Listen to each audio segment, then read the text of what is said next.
Good morning, good evening. Welcome to this week's live craft and chat. Sorry, I realized, I could see the light. And I was just like, oh, I don't like that light and moved it.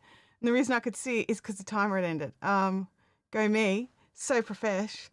So profesh.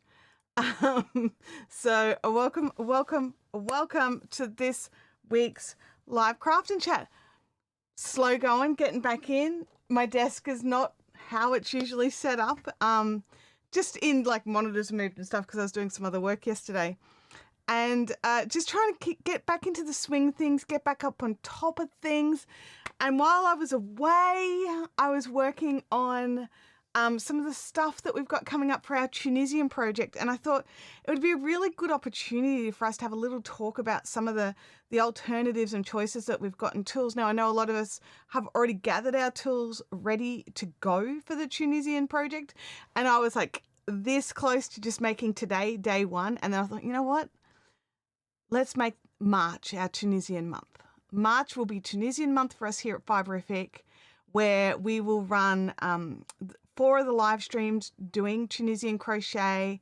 And you don't have to do it. You can just hang out and watch me craft as we craft along. But if you want to learn how to do Tunisian, it'd be a good one for you to, or a good for you to catch. I'm just going to do some basic stuff, nothing too scary, like some good stepping into it kind of thing. So let me know in the chat if you can see me, if you can hear me, all that kind of good stuff. I'm just going to have a little look in here. Kelly Pole is jumping in saying good morning to everybody. I've just realized there is some seriously grubby reflection happening here, and I'm just going to see if I can fix that. Where is the reflection coming from? There is definitely reflection, however. Oh, I know where it's coming from. It's coming from behind. Cool. Let's fix that. All right. I was like looking at it, I'm like, what is that a reflection of? And it's a reflection of the sound blankets behind the camera. So Kelly's saying, good morning. Bianca is here, even though she is on her holiday. So great to see you. Thank you for jumping in. Knitspin Girls is here as well. So good to see you. So good to see you. Except for, the food's been great, except for last night's choices. Okay. And you can see it here. So that is good. That is good. It's always a risk, you know. Like just because I think everything's working on my end doesn't mean it's all working. So I've got the Trilogy of Cups today. Or the Trilogy of Yetis. I have the water bottle of cold water in there. A nice big mug of Narada tea. Whoever told me to try the Narada tea, legend. I've been loving it. The tea actually tastes like tea. What? Like I was buying expensive, like supermarket tea. And it just didn't taste like tea anymore. It stopped tasting like tea. I also have a coffee, which I will need to finish first because I forgot to put its lid on. So it will not be, it will not stay cold, stay hot. We don't want it to stay cold. We want it to be hot. Alrighty. So, should we dig into it? Like do a bit of housekeeping? It's a bit quiet on the front here today. I have set up a goal. I'm not sure if you can see it, but up the top where it says chat, there's like a little 0 out of 10. And I decided that, you know, I've missed you guys having 1 week off. And I decided that if you guys want me to run an extra live stream, you can tell me that by clicking on the target and sending through a super chat. And when we hit 10 of them, 10 of those super chats, so I think I've set it to yellow and above, I will run an additional live stream. So outside of our usual time zone, so it's not going to take over any of our normal time zone. It will be an extra one. And we will have a vote in the community tab of what yarn or fiber craft I will do. So if you guys want to see some spinning or if you want me to work on a particular project, we can nut all that out once we hit that goal. So that is something that if you want the extra live stream, you can make it happen. So, yeah. All right. Good morning, Artsa. Great to see you. So I should probably get some stuff out of the way first.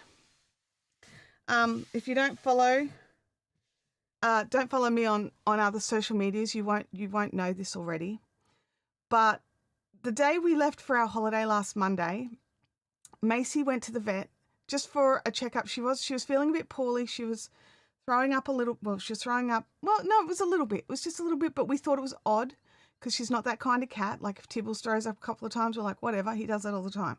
Macy, however, does not do that. We just thought it was going to be like some hairball issue. We didn't really think anything of it.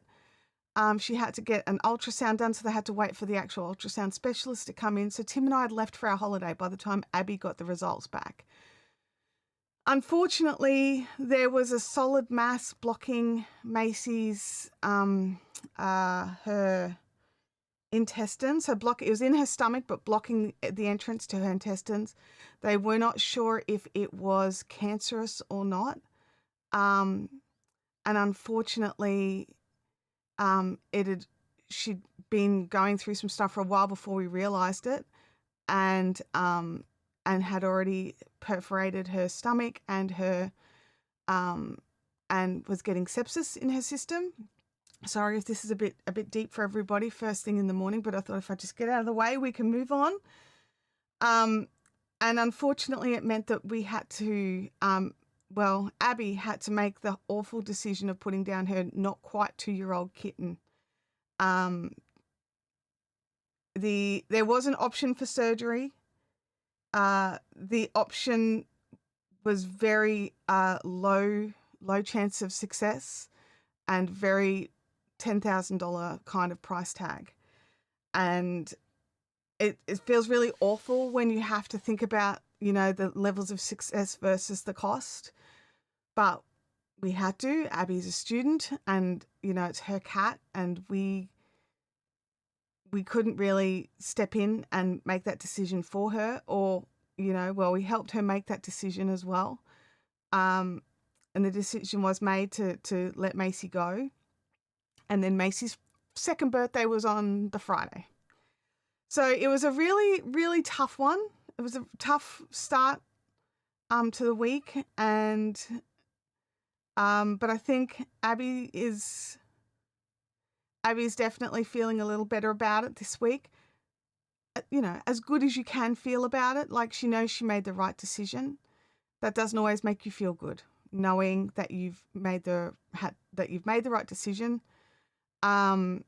It still doesn't feel good when the ultimate decision is that. But she's done really well. I'm so proud of her making such a hard choice. She was here by herself. She called in a friend, so she wasn't at the vet's by herself. Luckily, it was at the vet she worked at, so she had all her teammates around her who were really supportive. But yeah, so that was the start of last week. And the other pets haven't been coping so well either. If you caught my Monday live stream, I kind of lost it a little bit, got a bit teary in that, because Tibbles, our old cat, who is 15, who we swear is just this like buff, like he's going to live forever, basically. Well, he's not, he's a cat, but you know what I mean. He's walking around the house crying pitifully for Macy. And he's been doing this thing where he'll go and touch her stuff that she would usually have defended by jumping out and attacking him. And he's going and like touching it and laying on it. And then when she doesn't come out, he cries. So we had to put a couple of things away. The tunnel had to go away. But I know for a fact that we will be getting another cat down the line. We love having cats. We love having pets. Abby's already talking about it. Like she's thinking maybe for Christmas. Like she's not talking about like next week or anything, which I'm really relieved about. But she's thinking, down the track. So her heart is not closed off. So I'm really happy that it hasn't caused that. Now we've done that. Giving you the update on our little ginger ninja, and now we can, I don't know, move on to the next topic. Like moving forward is not the right thing to say, but on to the next topic. But yeah, it was an awful decision that Abby had to do, and it was a lot of money for such a low level of like a low possibility of success. So yeah, it was very hard. It was very hard. So now I'm going to jump in and talk about Tunisian crochet. All right, so let's do a full topic shift. Let's jump in. I probably should have left that bit to right at the end for those of you that hang out for the whole streams, but it was playing on my heart and playing on my mind, and I needed to talk about it to, let you know where everything was at. So I will add a timestamp into the replay to jump over that for anybody who doesn't want to rehear it or doesn't want to hear it at all. I will make sure I add a timestamp in to make sure that people can skip it if they need to, because I know not everybody can deal with that sort of stuff too. Everyone's got a story. Everyone's got a beautiful pet that they lost. So many people too. And sometimes it can be a little confronting and a little hard to start one's day with that kind of topic. So sip of coffee.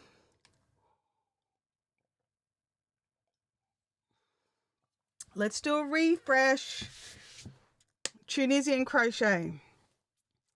So let me know in the chat if you've ever done any Tunisian crochet before, whether you're a knitter or a crocheter. Tunisian crochet is nearly like the middle ground, right? So let me know in the chat a yes or a no if you've ever done any Tunisian crochet before.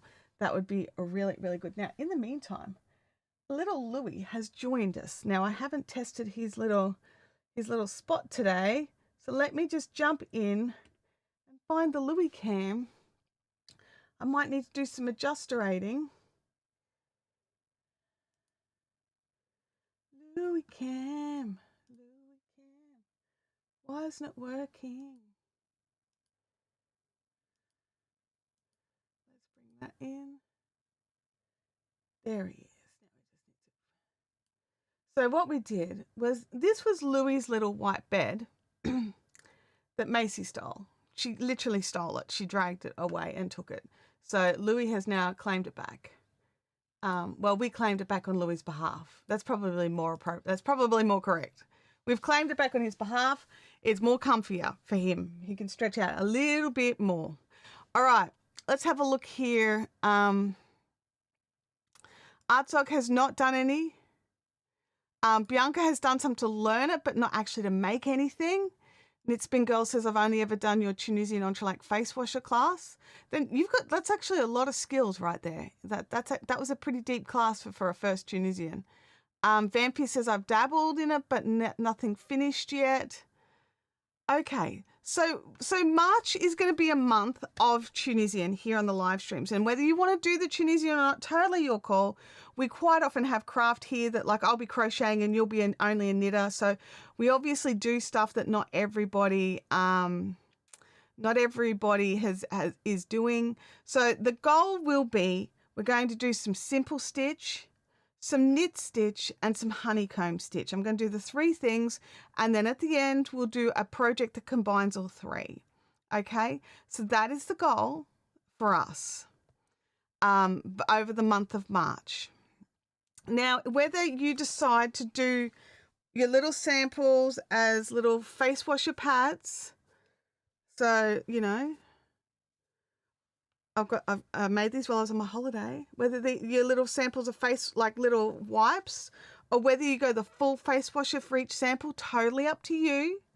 Totally up to you. But I just wanted to run through some of the things that I would either recommend or not recommend for this particular Tunisian project. Okay, so yeah, for this particular project. Now, the other thing I do want to say is, up on the top of the live chat, we do have a target for today's live stream. So if by the end of the live stream we get 10 super chats that are, I think, yellow and above, I can't even remember what I set now. I think it was yellow and above. We will run an additional live stream outside of any of our usual live stream time. So it won't be taking the place of a productivity stream. It won't be taking the place of a standard Thursday stream. It won't be taking the place of a membership stream. It'll be one extra. Sometime throughout March, we will run an extra live stream and you will get to choose the craft that I do. So whether or not you guys vote for spinning or something else, or you want me to do an in-depth on something, you'll have to agree to it, obviously. Like whoever's attending will need to vote on it and agree. But we've got that coming up. So Francis says, I like that idea, Tunisian for March. Because that's the thing. I could rush through this in a single live stream. I could run through how to do each of these in a single live stream. But it's not really going to, like for me, rushing through it like that just doesn't do anything for me. Like I find it, like with that sort of thing, I'd like to learn slowly and watch as a whole thing is being made to see, do I have a good technique? Is my technique bad? You know, is there something else that someone does a little bit differently that I could actually learn from and improve on? So this is the other thing. If you have done Tunisian and you do it different than I do, I want to know about it. I'm not one of these people that is like, oh no, my way or the highway. No, I want to know about all these variations because there's so many different ways to do things. And that's why I learned how to continental knit, and it ended up becoming my favorite way to knit, but it didn't stop me from learning how to knit in the Norwegian style. And I still want to go out and learn other techniques. So during these Tunisian streams in March, if you see that I'm doing something and you do it differently, I want to know about it. Okay. So what I've got here, I'm going to go into this guy here. I pulled out a pile of my Tunisian tools, right? I pulled out a selection of what we've got. So what kind of hook that you use for your Tunisian crochet is going to come down to a couple of things.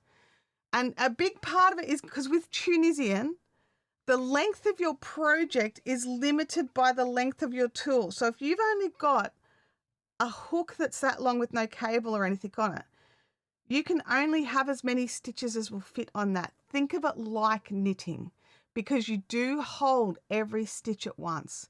So if you're making, like especially to start with, if you're just making the little face pads, then a standard hook will be fine, right? What have I got here? That's not technically a standard hook. What I will say is hooks with handles are not going to work for this because we're going to be working with definitely more than 6 or 7 stitches. Now, if you've done my entrelac crochet project, these hooks were fine because we only ever had 6 or 7 stitches or 7 stitches maximum at any one time on our hook. So it wasn't like we had to hold a pile of hooks. So we need to be making sure that we have the right hook for the right job, okay? And right now, while I always crochet with a hook with a handle, I love both. I love the dotties. I'm just going to pull this over. I love all of these guys, right? So I love the dotties. I love the clovers. They're my 2 favorites. Well, they're dots. They're not dotties. I call them dots. I call them dotties. All right. So any of these ones with handles, I really love them. I think they're fantastic. All right. And even these guys here, the Poopy Gold, they're not my favorites, but I will use them over the top of a pile of other hooks, let me tell you. So the ones with handles we can't use for this project, all right? So even if you're making the little face pads, you can't use the ones with the handles. You need something without a handle. So let me just have a look. Now, I've got some, actually, do I have it here? That's a good question. I do. Let me just, oh, maybe I don't. I thought I did. Let me do some digging. Dig.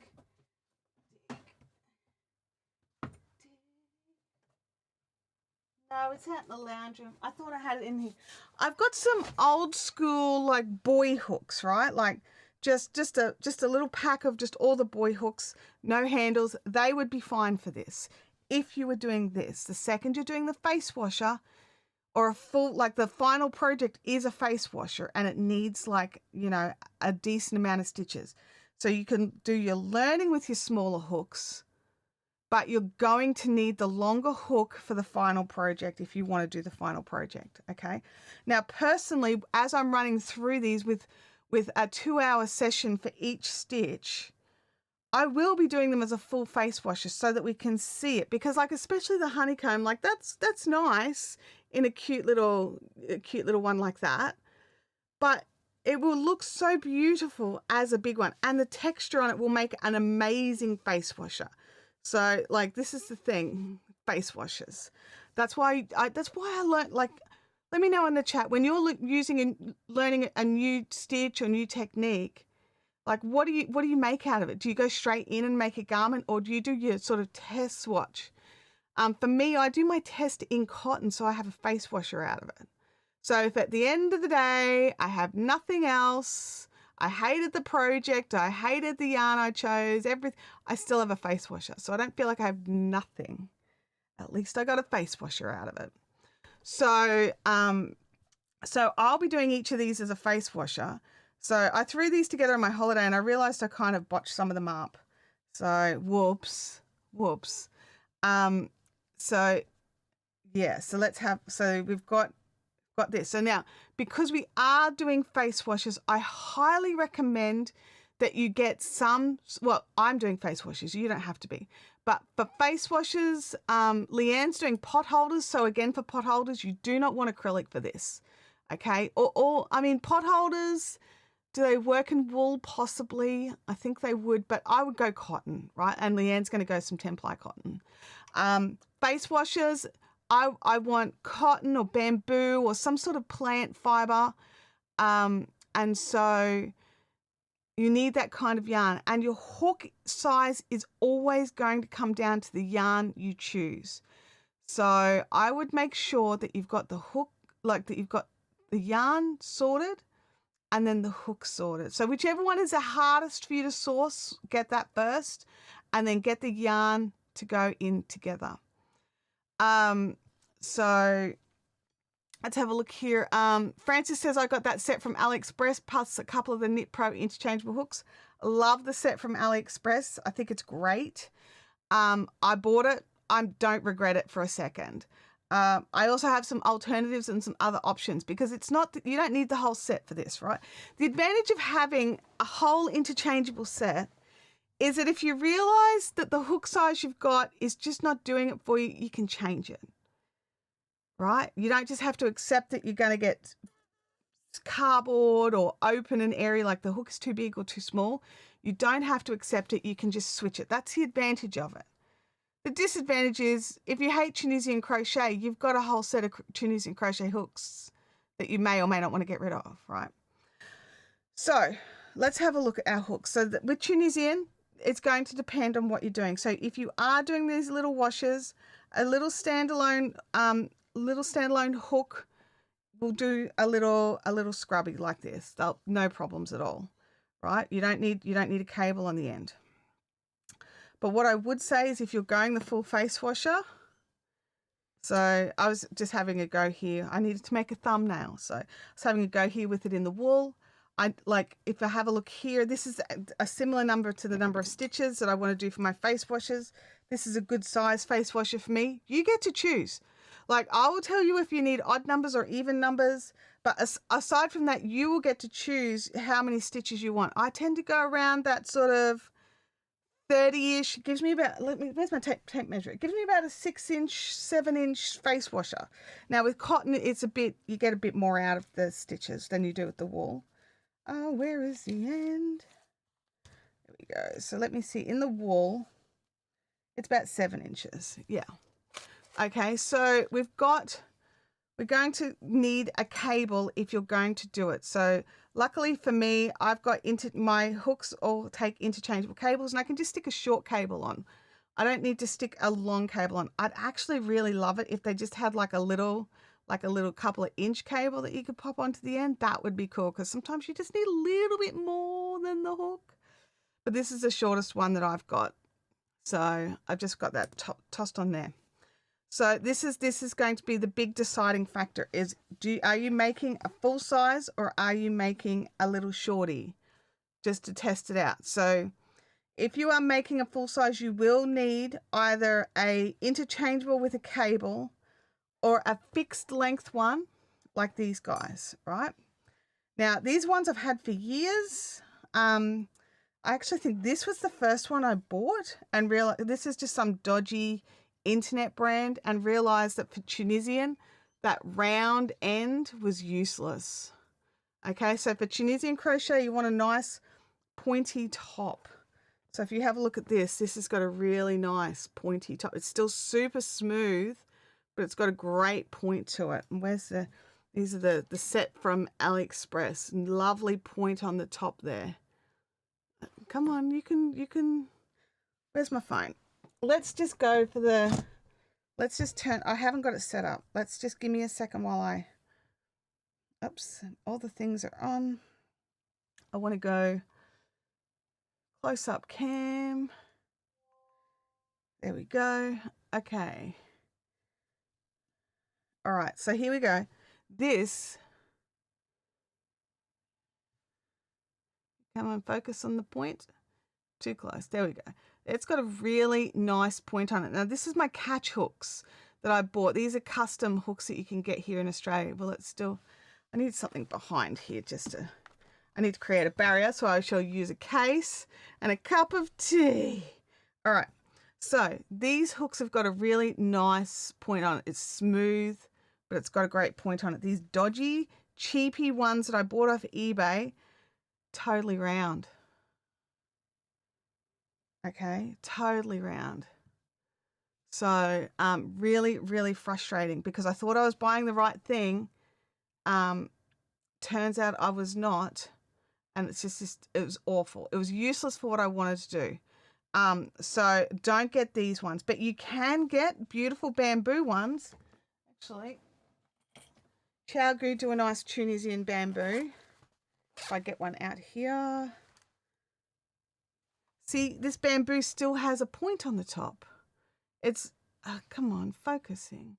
So it still is pointed, so that helps. So this one here is totally rounded off. This one has a point. It's only a little point, but it's enough of a point to make the difference. So this guy, that's a no, right?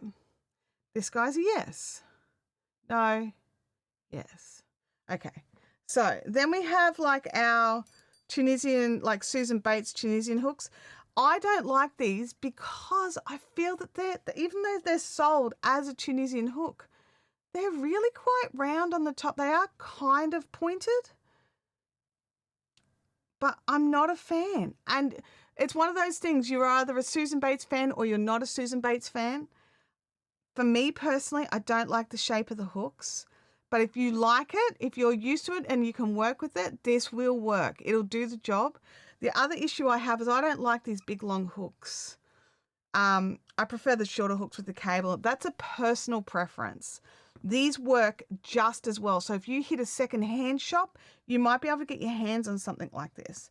And this here is a double-ended hook, but you just have to be careful because some of these double-ended hooks have a different size on each end. So you need to make sure you're using the right end. So I would put like a little bit, like a little paint of nail polish or something down there to make sure that you're using the right end. So, but again, it's, come on, are you going to focus? It's still quite rounded. So I don't like that. So these ones here, this is the set. This is from the set from AliExpress. Lovely, pointy, pointy, pointy tips. They work a treat. It's like, and what I get my set for, like $50 for a whole set, and that's like 10 hooks or something. Where's my, oh, here it is. And then this is the other hook. See how pointy and smooth and stuff. These ones here, these catch hooks, these are made by an Australian maker. They have been specifically designed for Tunisian crochet. They are specifically designed. The guy who makes catch hooks is married to a Tunisian crochet designer, and they sat down and had a big discussion and got it sorted. But I would highly recommend either of these. So either these catch hooks, which are like $50 each, and I want to say it's not worth it, but every time I'm doing Tunisian, I double check to see if one of my catch hook sizes is the size I need first. I want to say these are better. I want to say that they are a superior hook. They are not. However, are they superior enough to be $50 for one, $50 for the set? Do you know what I mean? Like, I don't know. I don't know the answer to it, okay? That's the problem. I don't know the answer. So I'm just going to move this guy over to the side here. I absolutely love my catch hooks, and I'm finding that I really do lean to them first, and it's so weird because I'm not that person. I'm usually like totally, you know, whatever will do the job does the job, but I keep, I'm like to the point where I'm like, I just need one more size. Should I just order it? It's just one more size. It's just one more. And so I'm like, and now my brain's like, what color would you get? What color would you make it? Because it's totally customizable. You can do whatever you want. You can have whatever color you want. You can have whatever printed on it, whatever you want. But I'm like, no, I'm just going to go really like, you know, like not boring, but just really like, you know, because like my first one, I just went straight up silver. And then my second one, I went like teal because I love teal. And because I've got mine, I chose mine to have the Knit Pro cables. I knew my cables were teal. So yeah, it's just one of these things where I've only got the two. And do I want more? Yes, I do. I definitely do. I want at least one more. So I've got a 5.5 and a 6, I think. Yeah, 5.5 and a 6. And I think I would like a 5 and a 6.5. So I think I would like two more. They're the most sizes that I use. In saying that, I have all the sizes in this, and it comes with the cables and the ends. These guys are $50 for this. You just get the hook. Like it's $48 or something, or $45, but it's just this. Whereas your $50 set gives you all the tips, like all the hooks you need, plus all the cables, plus cute little end stoppers and a case. Definitely better value, right? But is it a better hook? I don't know. They're good, but they're different. So I love this because I have everything I need. I've got my Tunisian set. I've got this set and I've got a couple of these. If I just buy one or two more of these, I'll never need anything Tunisian ever again until somebody else brings out something amazing. I don't want to be that person, but I'm currently that person, right? I just want to pop this guy back in here. All right. So you're going to have to make some decisions over hooks. So a big decision to start with is, will you be making face wipes or will you be making full face washes? So once you make that decision, you will need to go from there. Okay, so then you need to work out what yarn you've got to work out the size of your hook. So this is Bendigo 8-ply. Now, if you've been on this channel before, you know how I feel about Bendigo calling this an 8-ply. Because, you know, this is an 8-ply wool. That's an 8-ply cotton.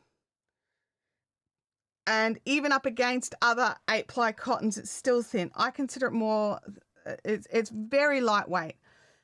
Now, the general rule of starting to work out your hooks and what have you is you need to go up at least a couple of sizes, all right? So my general rule, especially with wool, if I'm using a DK weight wool, so an 8-ply wool, that the recommended hook size is 4mm, my starting point for swatching is a 6mm hook.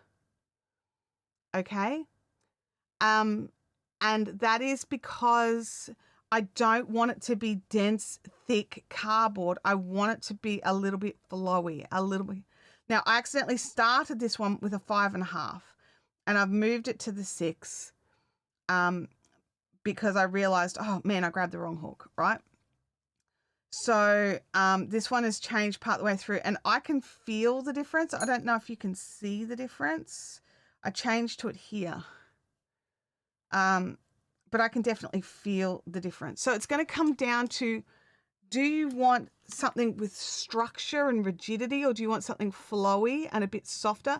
And both work as face washes. So it's going to come down to what you like as an individual. So I personally, I like them a little bit floppy, right? I like them to be a bit softer, a little bit more drape to them. So I tend to err on the side of slightly larger. So for me, if I'm using something that's a true 8-ply, I will start with a 6 mil. In saying that, this Bendigo cotton, I did these with a 5. And I probably could have gone to a 5.5, but they feel very nice at a 5. This one's a little denser. I'd probably go to a 5.5 for that. This one's fine. It's, you know, so I did these with a 5 mil on the Bendigo to get this sort of drape and this feel. So this is the Bendigo cotton 4-ply. So if you've got a 4-ply cotton, I would start looking. So the usual hook size for a 4-ply cotton is around that 3 millimeter mark. I would start looking at a 4 or a 4.5 millimeter as a starting point for that cotton. It's going to come down to the cotton itself and how you like it. So, and unfortunately, you ready for the bad news? You're not going to know if you like the fabric it creates until you start. Everyone's tension is a little bit different. Everyone's techniques are a little different. You're not going to know if you like it until you start. So Knitspin Girl saying here's what size hook do we need? I only have a 4.5 and a 5.5. If you don't want to buy another hook, which you may not want to, I would have a look at what yarn you're using. I would be looking at either a 4 mil yarn to try it on that 4.5, or I'd be looking at some Bendigo 8-ply for that 5.5. But it's going to come down to personal preference. So if you want something chunkier, like one of those thicker cotton blends or something like that, I would definitely be going a 6 mil. It's going to come down to whatever it is that you want. And if you're just testing this out and you just want to have a go, and you know, it's easier to buy a ball of yarn than the Tunisian hooks. Like, let's be really honest. It's easier and quicker to buy the yarn than the Tunisian hooks. So if you've got a hook at home, like there's this one here, this is a 5 millimeter hook. I would give the Bendigo Woolen Mill a whack for that. Leanne saying, I'm going to need a Whopper hook for a 10-ply cotton. Yeah, I'd probably be starting at a 6.5 or a 7 mil for that. Leanne, I can lend you one if you want, because I won't be using my 7 mil out of my set. So, and this is the other thing, we're all friends. If some of us have got sets and we've got friends that are local and nearby that are going to be doing this, maybe have a look at sharing to start with. And Leanne, if you love it, you're gonna want to go and buy your set. Look, but you bought a set, didn't you? I thought Leanne bought a set. Anyway, if you've got a friend nearby who's got a set, you might be able to borrow rather than buy. Because this is the thing, you may make this and go, yeah, that was fun. I'm never doing that ever again. We all have techniques where we feel that way about it, where we're just like, yep, fun, cool. It's not going to be part of my regular crafting vernacular. Let me just grab some more of my coffee here.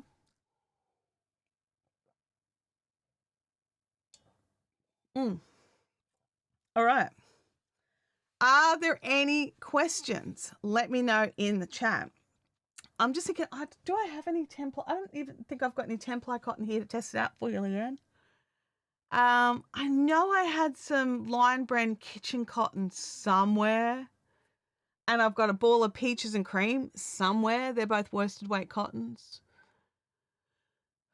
I was looking for them last night. I couldn't find them.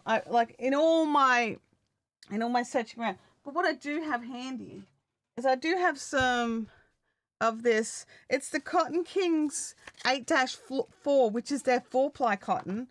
Which, if you have a look at the I'm going to bring in the close-up cam again if I can get the silly thing to focus. Close-up cam. All right, close-up cam. Oh, sorry about that. Accidental.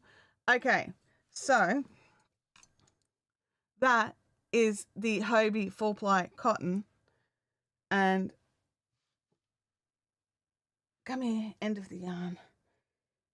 This is the Bendigo 8-ply cotton. So it's definitely thicker, but it's not double. And it's also like, it's so much softly spun. Like you can see the twist in the Hobie compared to the twist in the Bendigo.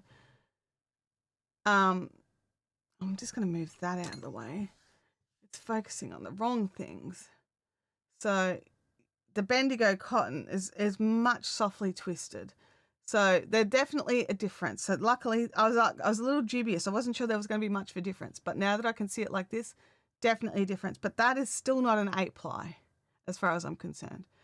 So you're going to have to test some things out. But if we've got a 4-ply cotton here, let me know in the chat if anyone's thinking about using a 4-ply cotton. Because if they are, I can try and match a hook up for it to give you a place to start. And this, so we're going to be doing, so now that we've got the close-up cam, we're going to be doing some simple stitch, which is this guy. We might go the right way up, that guy there. That's just simple stitch. Okay, then we're going to be doing a knit stitch. This is still crochet, but that really looks like knitting, doesn't it? And then we've got this guy here, which is the honeycomb stitch. This is actually my favorite. Am I going the right way here? No, I have not. There we go. That's the honeycomb stitch there. So I absolutely love how the honeycomb stitch looks. Oh, camera, thank you for doing an automatic slow zoom in. I have zero control over what's going on right now. I honestly thought it was the dodgy iPhone that was doing the automatically slow zooms. It's not. It's something in their system that does it. But anyway, so that is the honeycomb stitch that we're going to be doing as well. So, yeah, big difference between 8-ply wool and 8-ply cotton, right? So, oh yeah, the honeycomb is gorgeous. And the other thing I love about the honeycomb is these have had no blocking, right? Like obviously I lost a stitch there, and that's something that I'm going to point out for you not to do. But these have not been blocked. The honeycomb does not roll. The knit stitch rolls. The simple stitch rolls. Okay, now as face washers, we don't care, right? We're like, whatever, it's not going to roll once it's wet, baby. So, you know, it doesn't matter. But there's ways to make it roll less, which is go for a bigger hook, give it a bit more drape, give it a bit more space. So if you don't want it to roll. But one of the things I learned from like TL Yarn Crafts, who is an amazing Tunisian teacher. So if you really want a good Tunisian teacher instead of me, go to her. Is some of her designs have the honeycomb stitch as the edge stitches, like as the edge of the bottom hem and like the borders. And it's because they don't roll. And even when you start the simple stitch further up, it still doesn't roll. So you've got all these things that you can take into consideration when you're using these different stitches for different projects. So let's have a look here. Mel completely forgot it was Thursday. It's all good. I forgot yesterday was Wednesday, so I nearly didn't get everything ready. Let's have a look. Oh, Bianca's planning on using 4-ply cotton. All right. Do you know which brand of 4-ply cotton you're thinking of using? I would love to know. Yeah, Game Winners, I agree. So clever. Utilizing the stitches themselves rather than just going, just block the crap out of it. I love that. And also just knowing that just slightly change, like this one here, this was when I realized I had the wrong hook size, because this one doesn't usually roll quite so much, but it's just because it's a bit tight. So see how tight the stitches are at the back? So the stitches aren't as like, and they're tight on the back here as well. Whereas on the back of this one, a lot more open, not as tight, not as much tension going on. So, and this is the other thing I love about Tunisian is while you're going to be making some great texture on the front for face washes, great texture on the back for face washes as well. So, because when you've got a nice face wash, you think about your favorite terry toweling face washes. So, okay, so mainly spotlight cottons. All right, so let's have a little look here. We're going to have, I'm just going to utilize a bit of this, this Hobie 4-ply cotton, just purely because it's right here. So if we're using a 4-ply cotton, I would start looking at around the 4.5s. So let me just see if, let me just pull out a 4.5 here. Go. What's really funny is like you get these sets, right? And I don't normally, like none of these guys usually get any love whatsoever. Oh, that's so zoomed in. None of these guys here, so the 4.5s and down, usually get no love. Like I'm like, a 3mm Tunisian hook, that's cool. I need some cobweb weight to work with that. So yeah, let's just grab that. So, I mean, like this is what I recommend anyone to do when they're working out. I wish it would zoom out. How do I make it zoom out? I don't think I can. Like zoom out, dude, you bossy little thing. All right. So I just want to do a couple of stitches.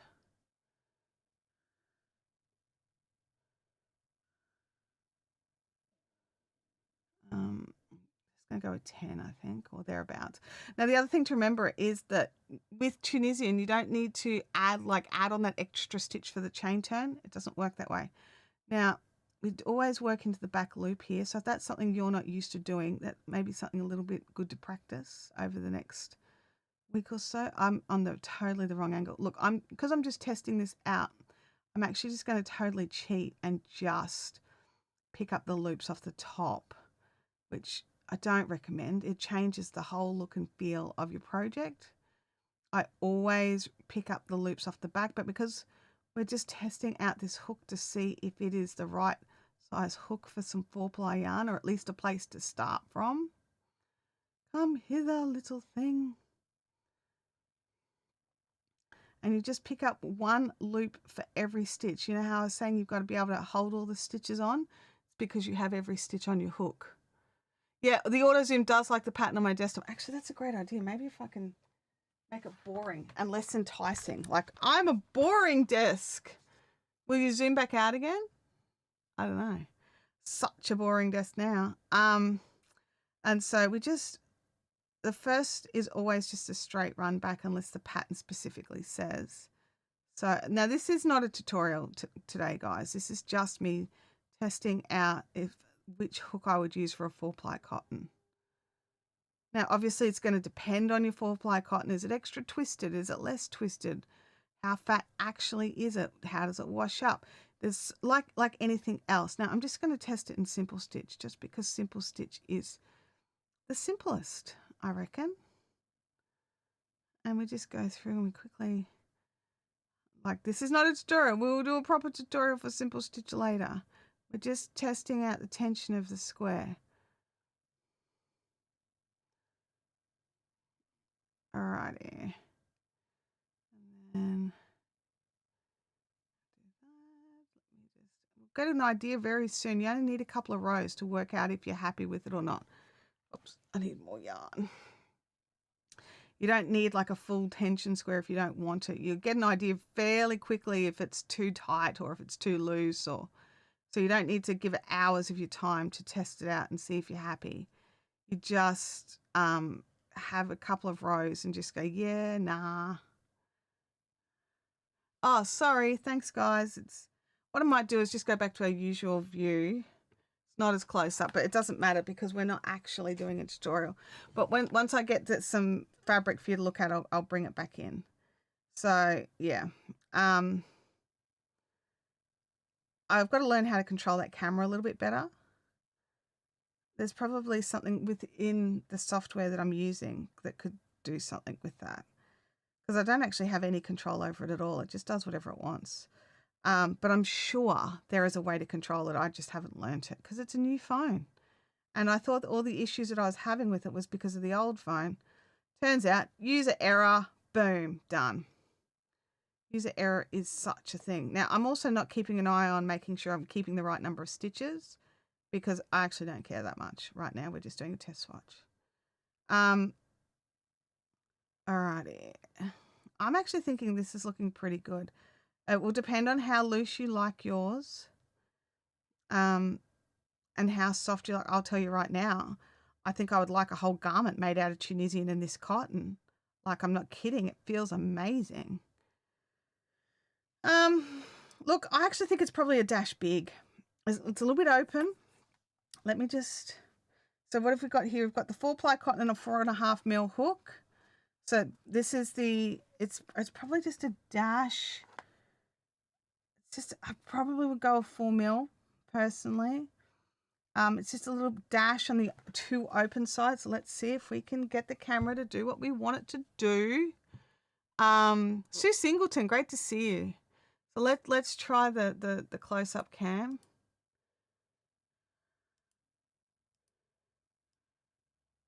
No, all I can do is zoom in further. All right, okay, that's not what we want. All right, let's have a look here. But see how sort of open that is? And that may be what you want. See how you can see straight through the tops of those stitches in there? Now, cotton tends to bloom a little bit, so it's totally your call. I would probably go down a hook size. So I'd probably, if you're using a 4-ply cotton, I'd consider a 4 mil hook. I just think maybe it's a little, I mean, it's on the border, right? It's on the border for me. This particular cotton and a 4.5 mil hook is on the border. I think you could go either way with it. Like if the cotton blooms even just the smallest amount, then it's going to be perfectly fine with the 4.5 mil.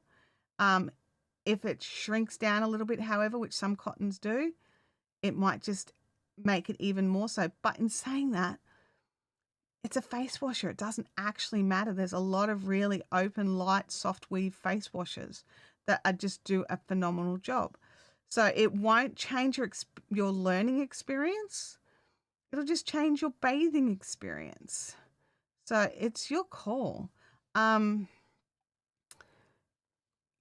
I don't know. It's probably just a little bit open. But like I said, it's going to depend. So yeah. You get to choose. It's your project. You get to choose. So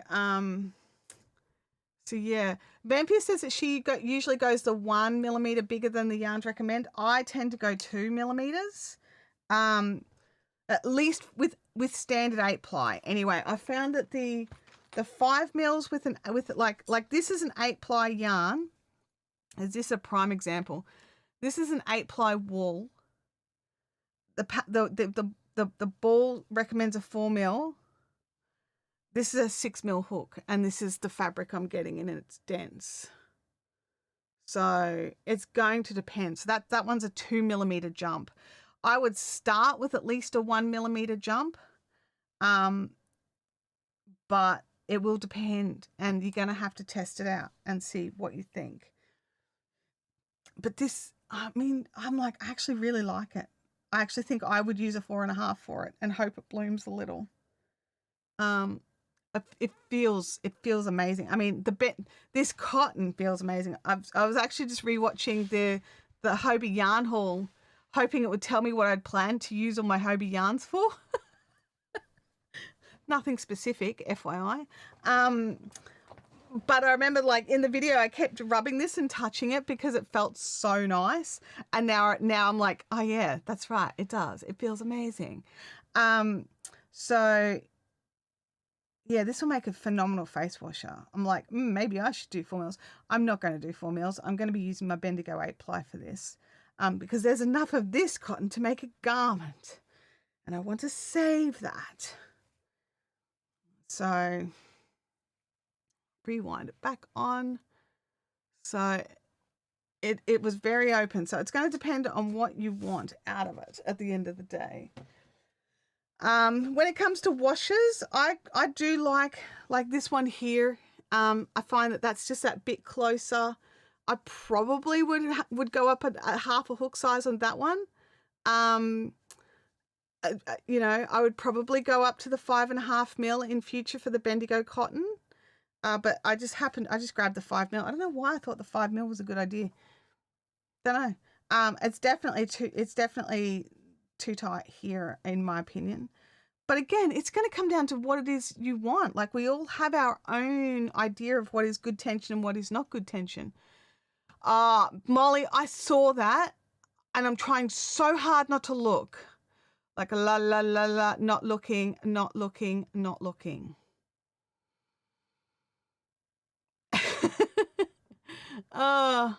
Francis says, sorry, had to go to the door. What is that yarn on the cone? This is the Cotton Kings 4-ply from Hobie. I do have a Hobie affiliate, so please, if you are going to use buy from Hobie, please use my link. It doesn't cost you any more at all. It just means that they track and go, oh, you clicked from her video, cool, we'll give her like 2% or whatever it is. It feels amazing. I haven't used it in a garment yet. Obviously, it's still in its cone. Quite a big choice of colors, and they also do have an 8/8, which is an 8-ply. But I wanted the 4-ply. I wanted the meters. So this one here gave us, so it's 500 grams. They recommend a 3mm hook. And it is 1700 meters. So that's some good meterage in there. And it feels nice, and it's got a good twist on it, so it's less likely to get as fluffy as other cottons that have got a softer twist. I'm looking at you, Bendigo. I'm looking at you. So I'm just having a quick squiz through the chat here. Oh, here we go. Yes, Leanne. Could I do a shout out to a dear local friend who's not feeling great, please? Hey, Deb. I hope that nasty sea doesn't last too long. Yeah. Poor Deb's got the spicy flu, and it's just frustrating for her. Just frustrating. Sue Singleton is here. Yet another late note from me too. Yeah, I can't control the zoom on it. I don't know why it does it. It's a bit weird. It's a thing. I mean, I could actually set it up the way I set up the Louis cam. But if I zoom out on the Louis cam, which I do have a lot more control on the zoom in, zoom out. But if I zoom out on the Louis cam, see how you can see all the phone controls? So I've kind of got to zoom in and get rid of the play button. Oh, there he is. I do have some software that would probably get rid of the buttons a bit better, but yeah, it's I'm just testing. You guys know I test all the technology stuff here.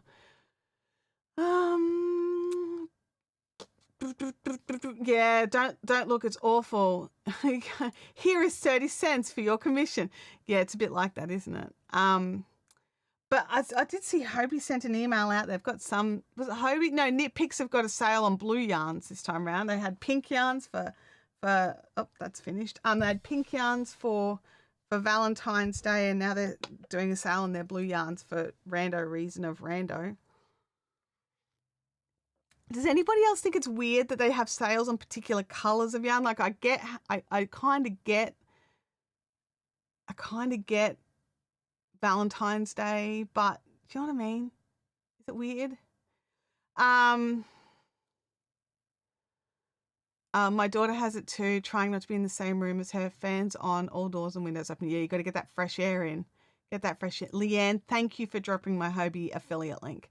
That just sends you to the Hobie website with like a little, it actually adds, like it's a secret little tracker number, and the tracker number is like, oh, that's Chantel's tracker number. So it doesn't cost you any extra. It doesn't cost you any extra at all. And if ever, like we're not on a live stream and you're like, oh, Chantel shared a link with that. Oh, well, I can't find it. If you go to the Fibrific website, there's a page called Fibrific Recommends, and they're all in there as well. So if you want to, you know, like, oh, what company was that Chantel said to go to? There's just a couple of companies in there. I don't have a ton, but just like Hobie and Knit Picks and a couple of others, and Gamer Widows is in there as well, because, you know, I love Gamer Widows as project bags. Francis says it is weird. Yeah, good. Oh, there's an ant on my desk. And if there's one, we know there's more than one. I bloody hate ants. I have to squish it. And then my desk is going to smell like ants. And then my hands are going to smell like squished ants. Oh, so frustrating. All right. Does anybody have any other questions about our Tunisian adventure that we're going to go on? And you don't have to come along on the adventure. You can just, you know, watch or hang out, or if you hate it so much and you can't bear to watch it happening, maybe you could watch a replay of something else. Maybe go in and pop on a productivity stream. She says, hopefully. One thing I did want to say, because you guys are what I consider my my stalwarts. You guys are the foundation of the channel, right? I see you in here every week, hanging out in the chats. But one thing I wanted to say is the channel is nearly at 7,000 subscribers. Like we're just a little bit off. So if you know of anybody that wants to learn how to do this, oh, Francis, why did you say that? Oh my gosh, Francis has gone to Hobie using my link, hopefully, and it's 30% off the Cotton Kings cones. Is it these? These are 30% off. Oh no, because I'm like, oh, I should probably look at getting a few more colors. Oh my gosh. Why would you do that to me? I feel like that's a personal attack. That's a personal attack on my savings account that got hit pretty hard last week while I was on holidays because I went to 2 yarn stores, and I will show you the yarn very shortly. But Bianca, I 100% agree with you. That is fantastic. Should we just go and have a quick look at the Hobie website? Like let's just go for a screen share. Screen share with Circle Cam. There we go. Alrighty. I'm just having a look at what's in the side here. Anything in particular I don't want you to see? Nope, nothing. That's fine. Let's go over here. What are we looking for? We're looking for Cotton Kings. Cotton Kings cones. Oh my gosh. 500. Now, remember, this is US dollars, okay? This is US dollars. Do not forget that this is in US dollars. There's more than 24 colors. I have this blue one here is color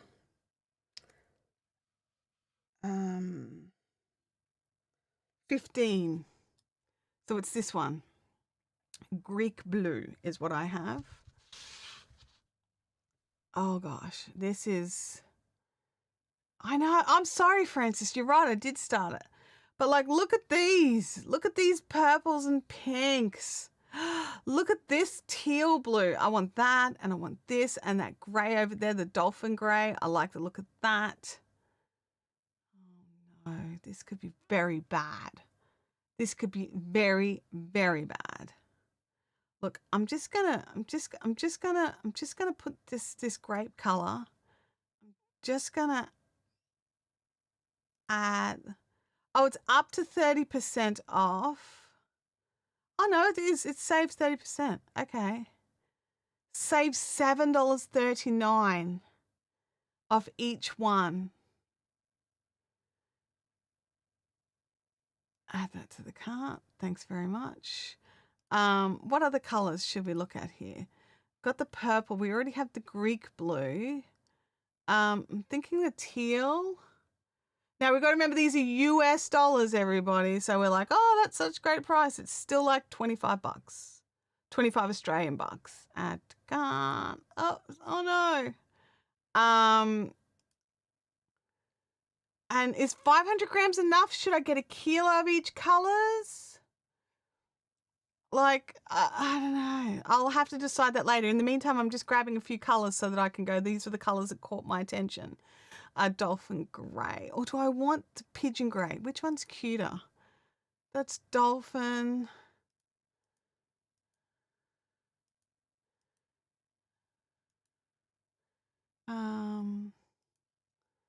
Pigeon. I think I like the pigeon gray better. What do you reckon? Pigeon or dolphin gray? Like, look at me. Oh my gosh. Yeah, Vampire. Sometimes these streams are bad for my bank account. You and me both, honey. You and me both. I like this aqua tint, but it's a bit too pale for me. And I've just bought some pale, so I don't need more pale. That lime, that spring vibe, I can see Leanne hitting that hard. Although this mint is gorgeous.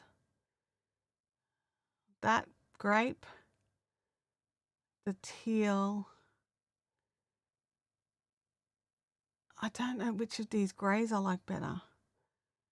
That one's no. I like these ones. What are you? Light grey. What's ash? It's like a brownie grey. Nah, don't want that. Nah, it's too pale. I'm thinking pigeon. Thinking the pigeon grey because it looks like it'll work better with the purple. So we'll add that to cart too. Like just don't even judge me, all right? Don't even. Oh, look, my little circle. I'm like a toddler. Hang on. Less like a toddler. Still a toddler, but less like a toddler. All right, I'm like, this is just, I'm just like, got to back away quietly. Because that's 52 US dollars. That's about 75, 80 Australian bucks. Plus, but what's free post? Where do we land on for free post? View the cart. It's currently $12 for postage, which is still really good value. Let me just say that right now, because if it's in Australia, we're paying $11 Australian just for a 50, like for 100 grams or 500 grams to post it. Do they tell us where do we get? What point do we get to free post? Boom, boom, boom. $99.99. Okay, you got to spend $100 to get free post. All right, good to know. Good to know. Spend another spend another $40 to save $12. Like, is that what we're doing here? I don't know. Backing away is what I'm doing. I'm backing away. I'm backing away right now. Like, whoop, backed away. Come over here. I really want a wicked inspired green. I mean, that would be amazing. Which one of those greens would be more wicked? I reckon the lime green would be more wicked than that foresty green. Nispin Girl says, I was looking at something on the Wool Wenches website and got excited at the price, thinking it would be New Zealand dollars. Nope, US dollars. Look, I know. It was in a chat a while back. Well, like 2 days ago, with an Australian company that was selling something, and they were selling it in US dollars. And someone in the audience was like, "Well, I'm in Australia. Can I just buy it in Australian dollars so that I can save, all the? Can I just pay you like whatever the conversion rate is, but in Australian dollars?" Because it boils down to a couple of different things. Is one, believe it or not, a lot of countries actually base things off US dollars. Like most people can understand where their dollar sits against a US dollar, right? Whereas, like if you're in the UK and I'm talking in Australian dollars, they've got to go and dig for it. If you're in France and you're on a euro, you've got to go and dig for the Australian dollar. It's not something you consider. Whereas there's more chance that they're going to know off the top of their head a rough idea of the US dollar. But yeah, there's a lot of different reasons why people go with the US dollar. A big part of it is, especially on YouTube, we have a predominantly US audience. Like even on this channel, right? Something like 45% of the views on this channel are US based. And then the other 55% is Australia, Germany, Spain. Like it's all a big division of it. And Australia's like 6th or 7th on the list. It's not even in the top 3. So it's one of those things. It's one of those things where sometimes we have to consider the larger audience, like where is the larger audience and what is their exchange rate? Like what is their local dollar, and go with that. And unfortunately, it means most of us end up having to pay bloody exchange rate fees on our credit cards. So it bumps the price up even more than just the exchange rate, which I think is just so dumb. Anyway, that's me. Rant over. Taking a sip of tea and hydrating because Leanne told me to and I missed it. Yeah, Claire, the range of colours is ridiculous. The range of colours is ridiculous. And you guys know how much I love the Cotton Friends silk. It's on sale for $3.20 a ball. And it's got some pretty colours. I mean, they're selling out of a lot of colours now, but there's some such pretty colours. Leanne said, oh, where is it? I have an issue if it's not well advertised that it's in US dollars. I agree with you. It needs to be clearly marked that it's what its dollar is, like where it is. There needs to be more than just a flag in the corner of a screen, right?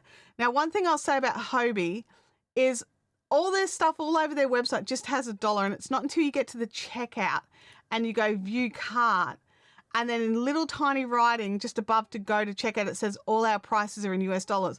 But then you earned this number of points, that's in bold with a big yellow thing next to it that really drags your attention away from the fact that it's in US dollars. I don't like that. Bianca says, wow, I would have thought Aussies would be in the first place. Yeah, they're just not. They're just not. In this live chat, while it's live, we have a predominantly Aussie audience, but most of the replay viewers are not Australian. Francis says, I like websites that allow you to choose US dollars or euros. Yeah, me too. They're my favorites, where you get to choose your local currency and their website just changes it for you. And I mean, that's got its pros and cons from the business side on the other end. So like while the audience likes it, sometimes your accountant doesn't like it. Like that's the thing.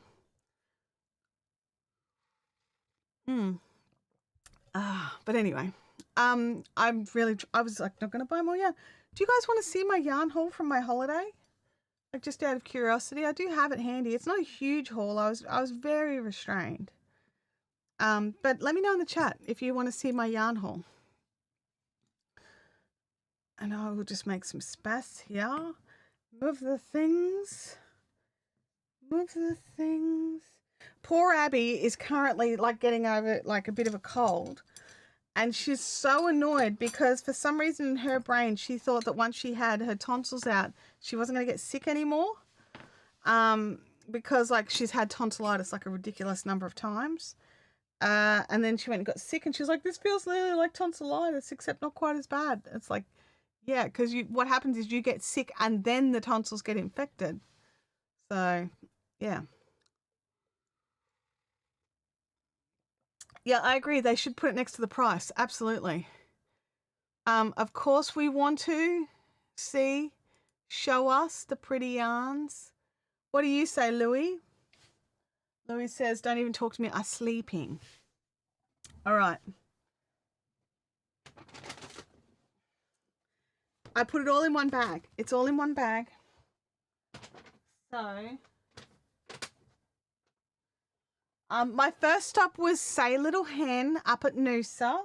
And Say Little Hen have a really strong, like ethos to their business, which is that they only bring in particular yarns that are like eco-friendly, no nylons, no acrylics, or very, very small amounts of nylons, things like that. So the do it needs to be one word if you're trying to bring up the thingy, just to say, no spaces. But anyway, so I grabbed, like here, look at this under this camera that you can't see because I haven't flicked it on. How many of these did I get? Let me just get the rest.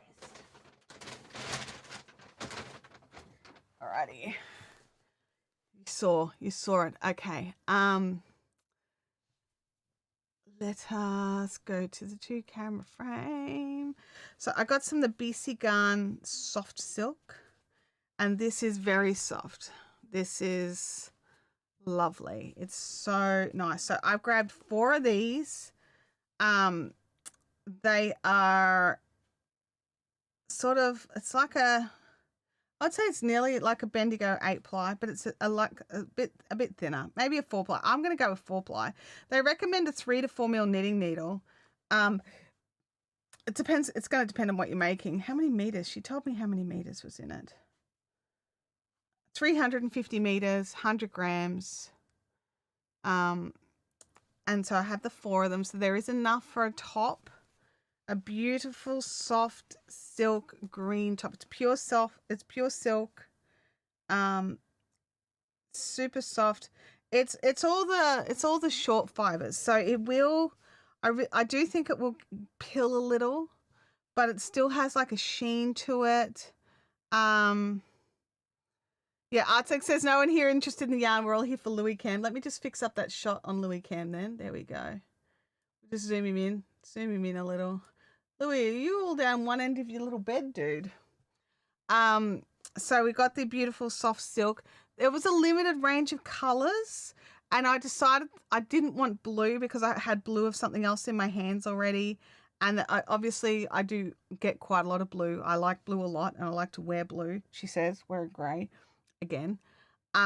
This is a blue gray. I just want to point out it's a bluey gray. It's not just a straight gray like normal.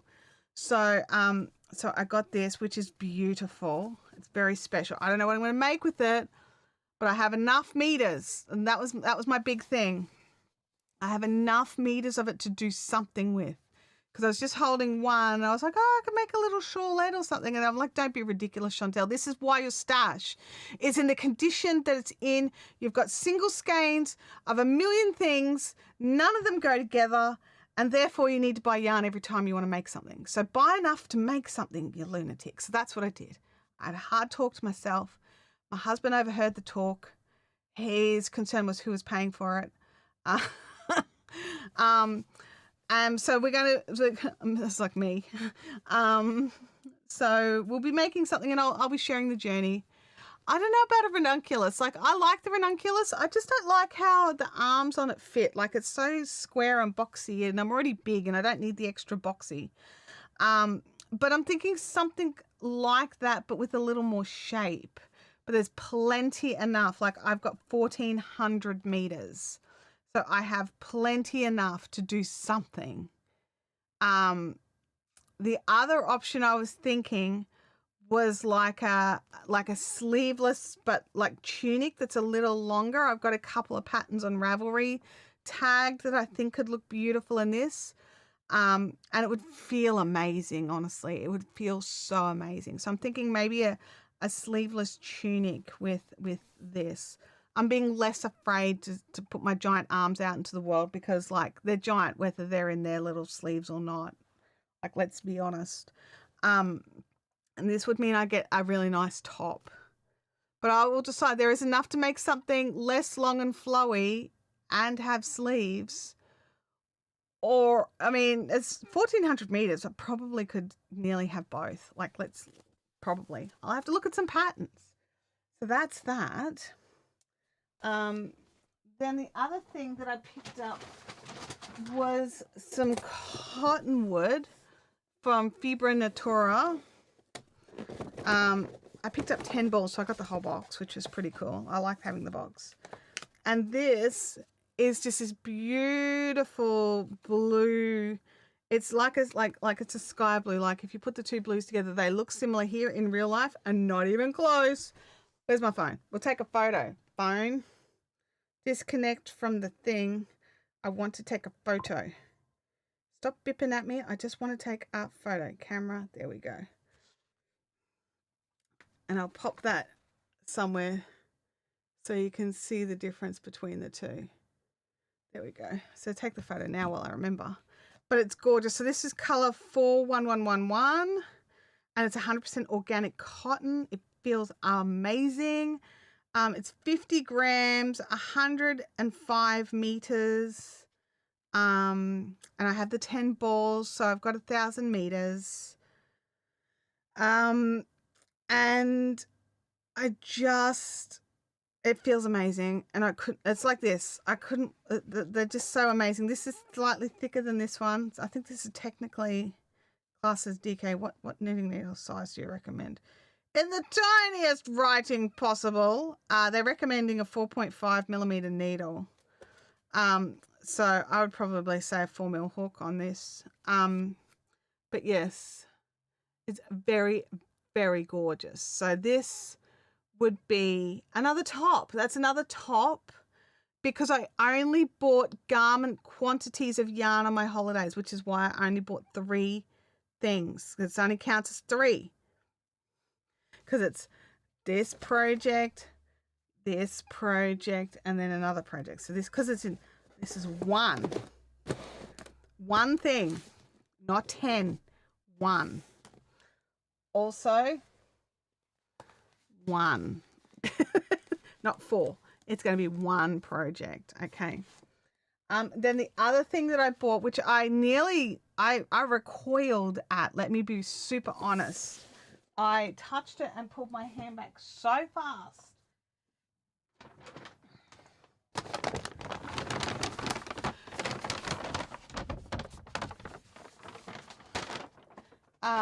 And the reason why I pulled my hand back so fast is it felt like alpaca.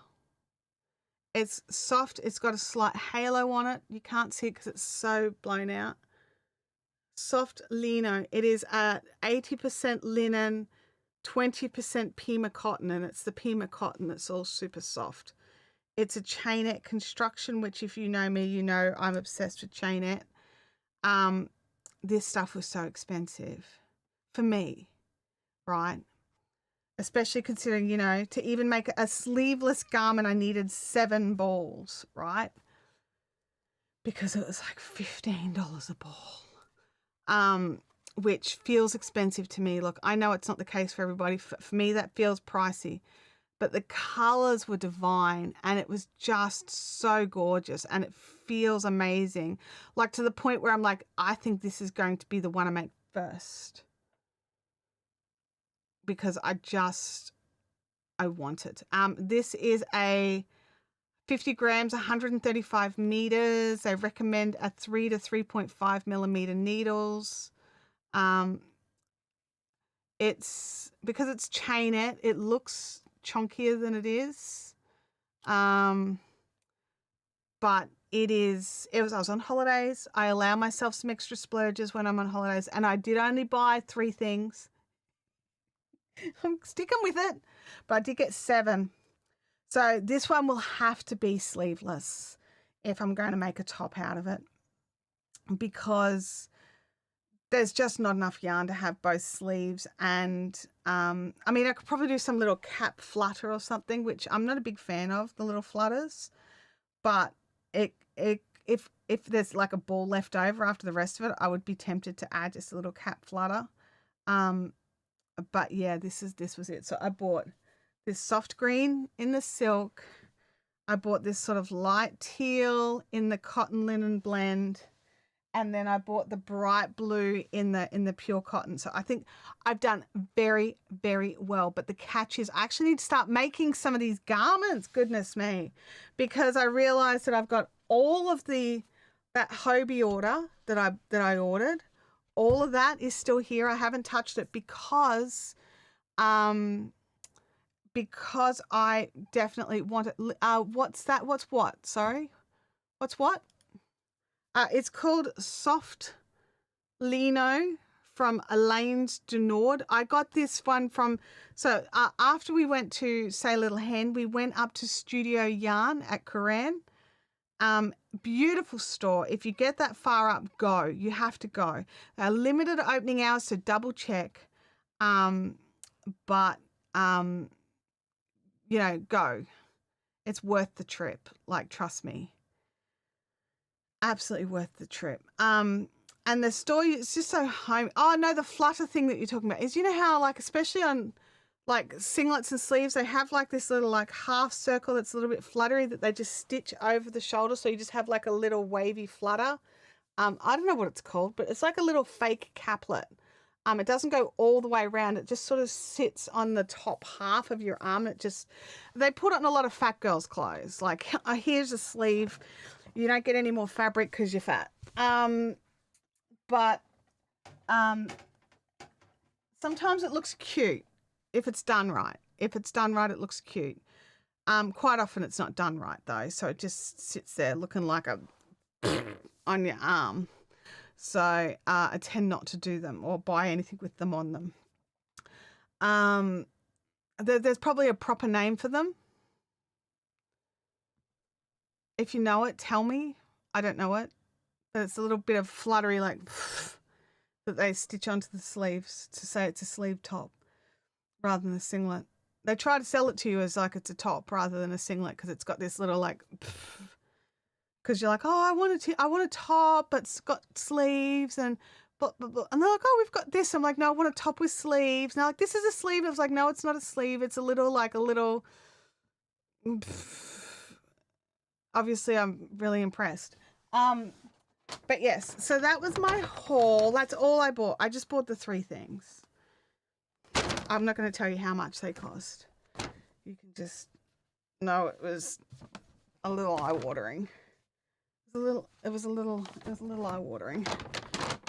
It's a little more than what I would usually spend, because I would usually have bought one of each, not however many I need. Like, rather than like actual amounts that I need to make anything.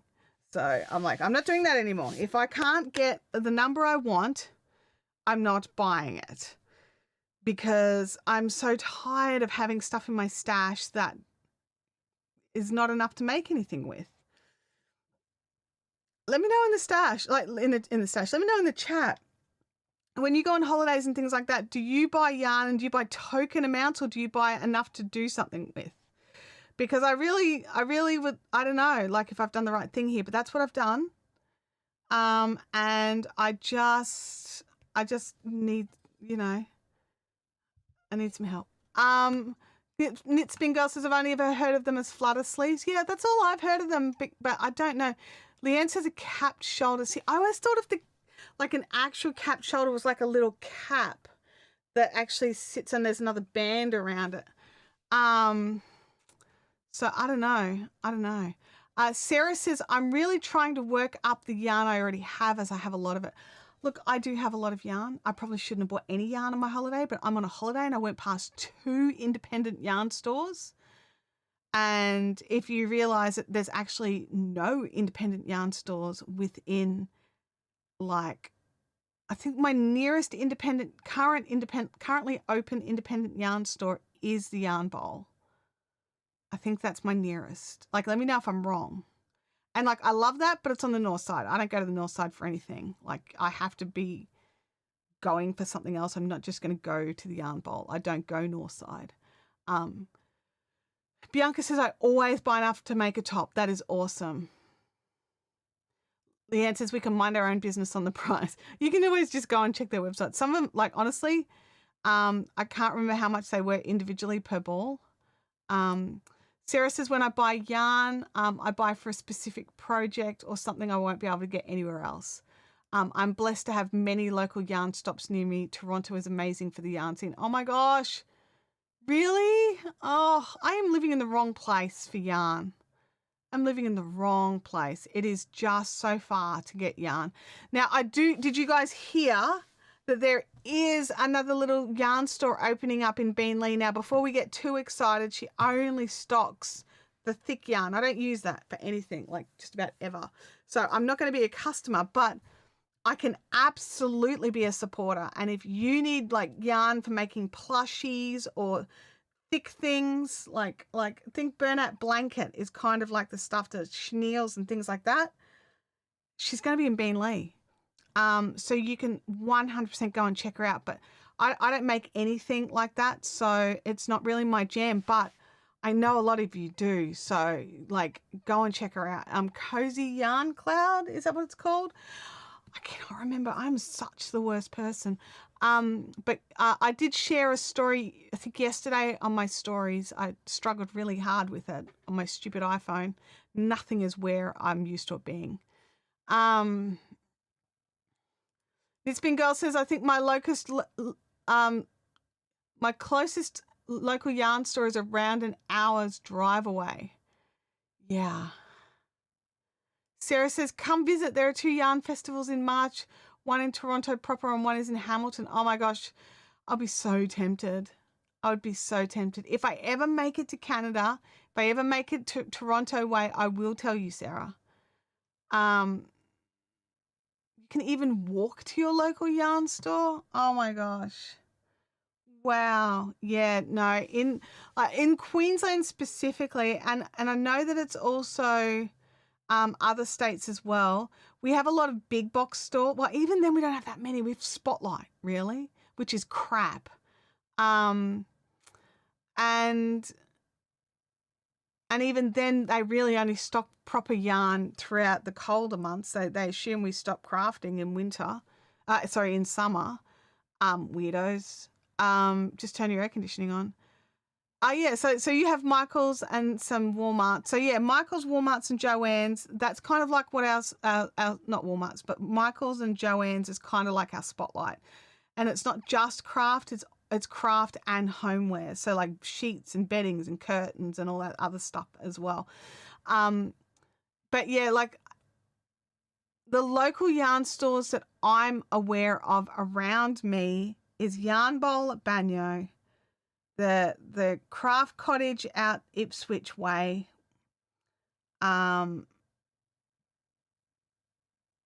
this new place that's opening up at Beenleigh, which would be great if you like that kind of yarn.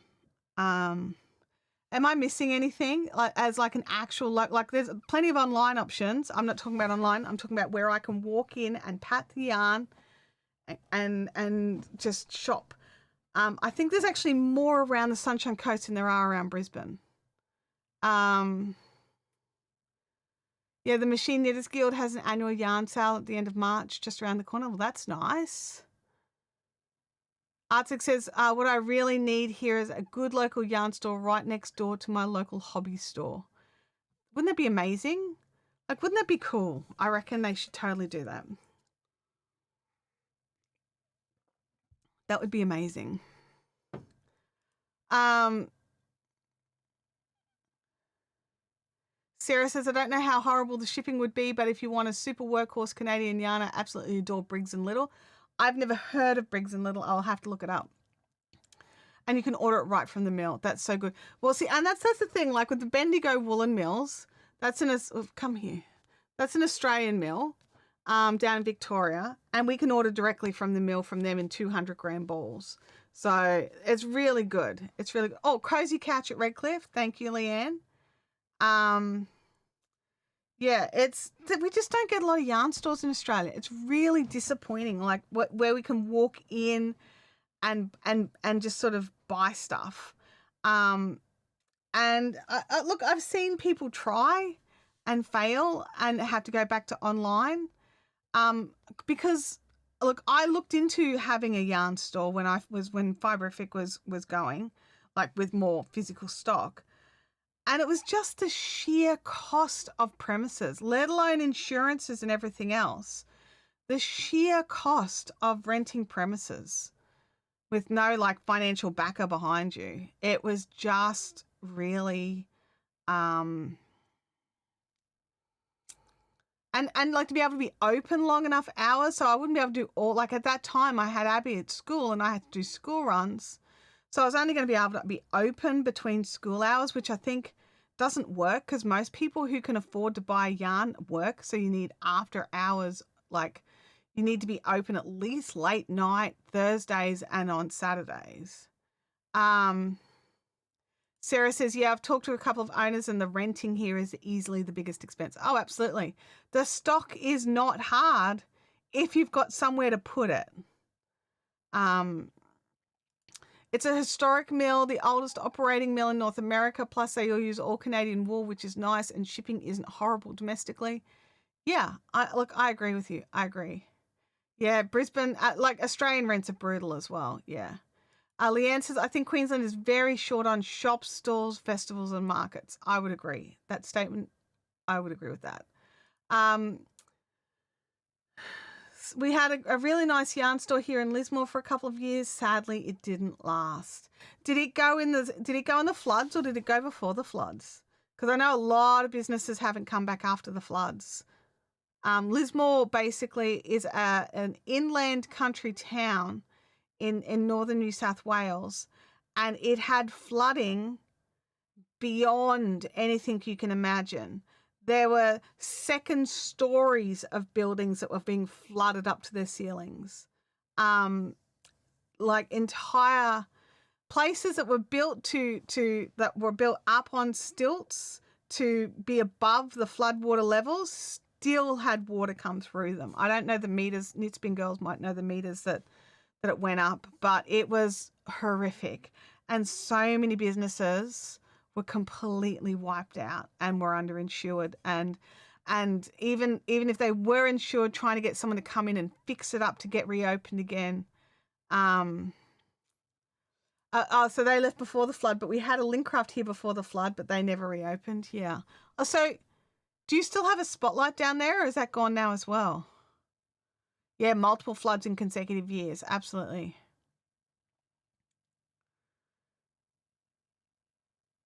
But yeah, if you're visiting Toronto, we can take trains to other cool places. Knit City, Montreal in May. It's only an overnight trip, and I am hoping to go. Yeah, look, I don't see me doing any traveling anytime soon.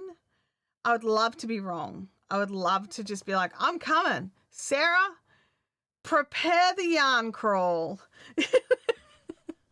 I knew it was a lot. I didn't think it was that bad. 15 meters, which was nearly 2 meters above the highest flood on record. So what is that in yards? 15 meters to yards. Let me just actually 15 meters to yards.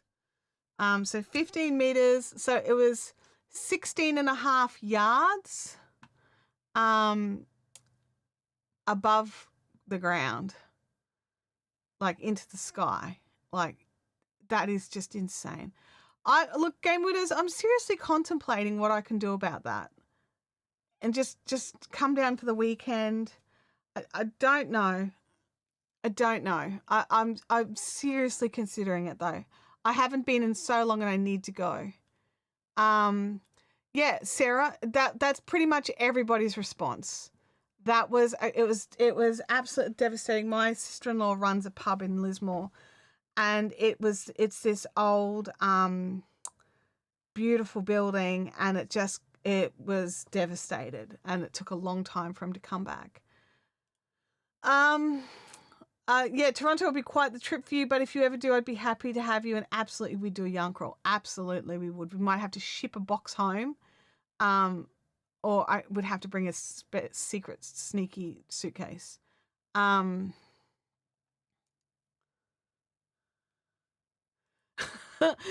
if you ever come to Canada, fair warning, Toronto airport is just another version of hell. I think that's the case for most big international airports. Seriously, I haven't been through one that I went, oh, that was a nice experience. Actually, I will say Dallas wasn't too bad. I'll say Dallas International Airport was actually pretty good. I was actually pleasantly surprised. I didn't have to change flights or anything at it though. I just landed and grabbed my suitcase and left. So that wasn't too bad. And New Zealand International, like at Auckland, that's pretty good too. But I've heard it's pretty awful. Leanne says, I'm looking forward to Mulaney and the conference. It's some yarny goodness for us Queenslanders. Yeah, yeah. I have to, like, for me, it's just like, it's a big trip and I get very tired and it's not just the driving there and the walking around, it's all the peopling. And I become exhausted from that. So I actually need to, if I'm going to do those sorts of things, I have to stay there for a night so that I can do it again the next day and then come home. That's the catch for me. I can't do it as a day trip. I know lots of people can, but I can't. Not with all the peopling. The people. At least it's got a rail link now. Well, that's good. That's good. Wellington Airport was lovely. Lots of mythical decorations in the international terminal was a rock. Oh, Crochet with Claire says, I would love to go to Bendigo. Yeah, me too, Claire. Me too. And it's the biggest yarn event in Australia. Like, let's be really honest. It's the biggest yarn event in Australia. It's the biggest yarn event in the Southern Hemisphere, as far as I'm aware. Yeah, it's definitely something I'd love to do. If I tell anyone if they can come by the Billy Bishop Airport instead. All right, I'll remember that. I won't. I'll ask you next time. Sarah says, you're giving me reasons to try and travel to Australia. It would be quite the trip though. It's long. I know that my trip from Brisbane to Dallas, so obviously Dallas plus the rest of it all the way to Vancouver, Vancouver? Toronto. is extra, but it was 22 hours of travel time. So my Sydney to Dallas was 18 hours in the air. So it's a long trip. It is the other side of the world. It is quite literally the other side of the world. So it is big. It is a big world. Yeah, it's a big world. We still got Louis Cam. Good. I really wish that there was some way to travel just a little bit faster or with just a little more comfort at not eye-watering prices. I cannot afford business class where it means that my little legs aren't crushed. Like, I'm 5'3". I don't know how tall people cope. I don't. In these little economy seats, I don't know how tall people cope. I don't. Like, I mean, I'm like, I don't understand why that. I do. I understand exactly why they make it so squishy, so they can stick an extra couple of rows of seats in. But it's so uncomfortable. It's so awful. I don't like it. I don't like it at all. Game Widow says we pay for the upgrades. Well, and that's the thing, but like, you pay all this extra, but you don't actually get that much extra out of it. I couldn't do the upgrade because I can't, like, get the extra legroom seats, which technically I don't need. I just needed a bit more space around me because it was like people are so close. And, you know, when you've got a thing about people being in your personal space and then basically on a plane there's no such thing as personal space, it's really mentally draining. It's really, really mentally draining. Just to even just go on a plane, let alone deal with 18 hours of people just right there. I was actually worried how I would go with the toilet situation on planes, and that was surprisingly a non-event. It was actually my moments in the bathroom were actually my most enjoyable time on a plane because it meant that I had like a moment, like I didn't hang out in there or anything, but I had like that moment of no one is near me right now. And it was just a moment of peace. Oh, yeah. It's just a bizarre thing. When one of my biggest concerns was I was worried about how I go on the plane toilets, but then it turned out to be my safe haven. So it's so bizarre. It's absolutely bizarre. Sarah says, totally fair. I'm lucky that I fold for easy storage at 5'10", but I basically refuse to fly because flying with a mobility device is a joke. Yeah, I can imagine. Leanne says, my son doesn't cope at all. If he can't afford business, he doesn't fly. Yeah, he is so tall. Francis says, I've got a really tall friend. He pays the extra for the extra legroom in economy. Yep. Yeah. First step is to renew my passport. I let it lapse in COVID. Yeah. I did mine during COVID, and so I don't need to worry about it for a bit longer. Claire says that we could travel together to Bendigo. I've got to get to you though to travel to Bendigo, right? So, but we could. Because it's not weird hanging out in the loo. I mean, I didn't hang out in the loo as such. I just went to the loo. Standard loo minutes, whatever that is. But it was just like those moments that you shut that little weird door and you're just like, you're trying to breathe too deep because it doesn't smell great in there, but you're just like, oh man, this is like just a moment of just a moment. Knitspin Girl says, I'm a white knuckle flyer. I'd much rather drive for 2 days and take a 2-hour flight. See, my issue is I'm not afraid of flying. I'm not afraid of landing, taking off, all that sort of stuff.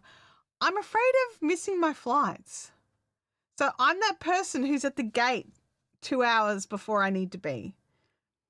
Like, I've got friends who are like, oh, you could go for a walk. No, but then I'd have to leave the gate. And what if they change the gate? And then I can't, I have to, I'm like, I'll look after the bags. You guys go for a walk. And then when they're back, I'm like, you guys wait here and I'll go. I don't want the gate unattended. Like, I'll go and grab a coffee and I'll be back. You know, like that's it for me. That's it. I'm like, I'm at the gate. I will sit here for 2 hours. I don't care. And they're like, but you're going to sit on a plane for 18 hours. I don't care. I don't care. I don't want to miss the plane. Arctic says, I don't get to fly around because Vampire doesn't handle flying and I like her more than I like adventure. Well, that is a very nice thing to say. I do like that you like her more than you like adventure. Yeah, Australian adults get 10-year passports. Australian kids get 5-year passports. Game Widow says, yeah, when I'm flying to the retreat, I upgrade to that extra couple of inches of legroom so I can walk when I arrive. Yeah. Francis says, I'm talking to my guild friends about a Bendigo road trip. I think you should. Absolutely. Leanne says, I'm a driver too. I cry on planes. It's embarrassing as. It is just, I don't know. It's just one of these things where, I fly somewhere if I need to fly somewhere. Like if it's a ridiculous, like Dallas, no options. You fly there or you don't go, right? It's that simple. Not from Australia. It's that simple. If I've got to pop down to Sydney and I just need to be there for a short amount of time and I don't need a vehicle while I'm there, fly. If I need a vehicle while I'm there, drive, because it's like a 10 or 12 hour drive. It's a lot. It's a lot to drive. And so, you know, it always depends on what it is I'm going to be doing once I get to a location. Like, will I need a car? Will I be shopping? Do I need to worry about, like, you know, Bendigo? It's definitely better if you've got a vehicle because you buy stuff. And then, like, I would be packing up on the last day of Bendigo, and a pile of friends from Brisbane would swing past the stall with all their extras, like, because they knew, like, they would be like they'd check with me first, but they'd be like, hey, will you have space on the way back to take like a shopping bag for me, because they're over their luggage allowances and things like that. And I'm like, yep. And then we'd have this big meetup when I got back and everyone would get their things and it's like they're shopping again. But it's because I would drive to and from Bendigo, so I didn't have the space going down, but I definitely had the space coming back. If I do go to Knit City in Montreal, it'll be 6-hour train wide, and I'm perfectly fine with this. Yep. Sarah says the government doesn't let me drive, so trains around Canada it is. Game Widow says, come to Bendigo, I'll be there. I know, you'll have your stall, and we'll get to check all the bags.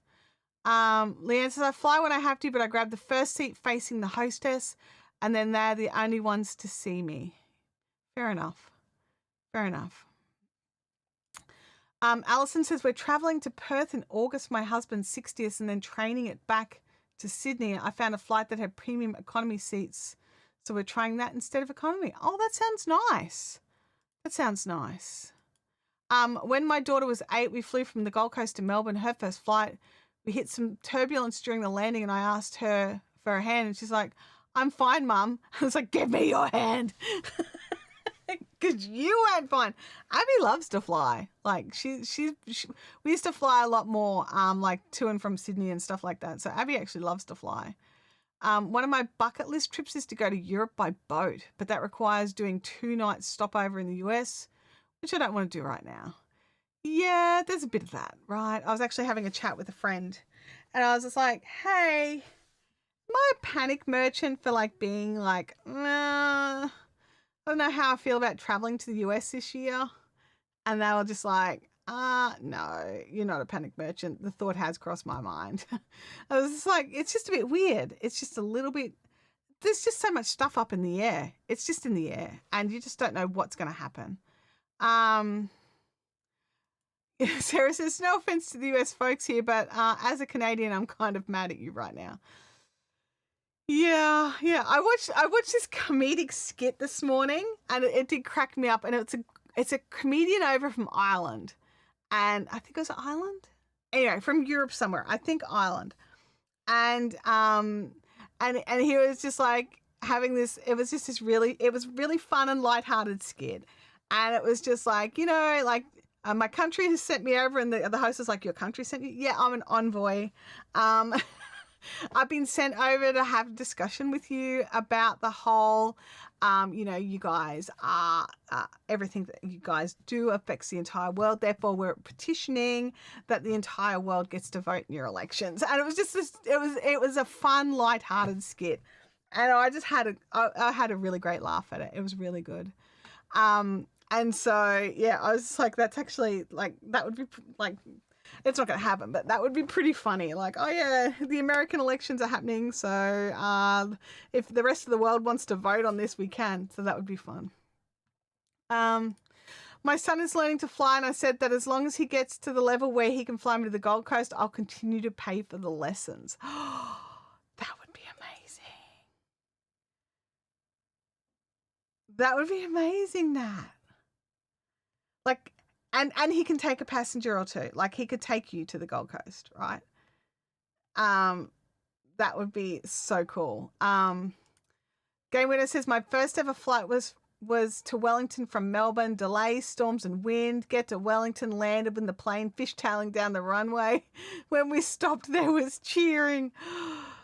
Oh, wow. That would be terrifying. My first and only cruise I've ever been on, the captain at one point said that if it was summer, the weather system that we were out running would technically be classed as a cyclone. And it was not awesome. And we found out throughout the trip, like, we knew the boat was being decommissioned, right? We were on like the second last cruise for this particular ship. And but what we found out was, because like we're talking like it was hard to walk because it was doing this, right? And it's not some rinky dinky ship. It was like a 2,000 to 3,000 berth ship, right? And all the performers were still doing their full unmodified performances. So they're like dancing and acrobating through the air, and like the ship is tilting, like their landing is. Turns out that they were actually still hadn't been signed up for other ships, and this cruise was the cruise where they were being looked at and watched by other people that would decide if they got to work on a different ship or if they'd just be unemployed. And I'm just like, oh my gosh, that was just insanity. I grew up like going on trawlers and out on boats all the time. I don't get seasickness. I got seasickness on this ship, and I did not cope well because I wasn't prepared for it. I didn't bring any seasickness tablets because I don't get seasickness. This got me seasickness. I was like, okay, this is not awesome. So yeah. Francis says, wow, I can't even get my son to get car driving lessons. Helping my daughter get her license was probably the best thing we ever did. Like we paid for her lessons, and lessons are not cheap. Luckily there's some places around, like we could afford the lessons, but she had some friends that couldn't.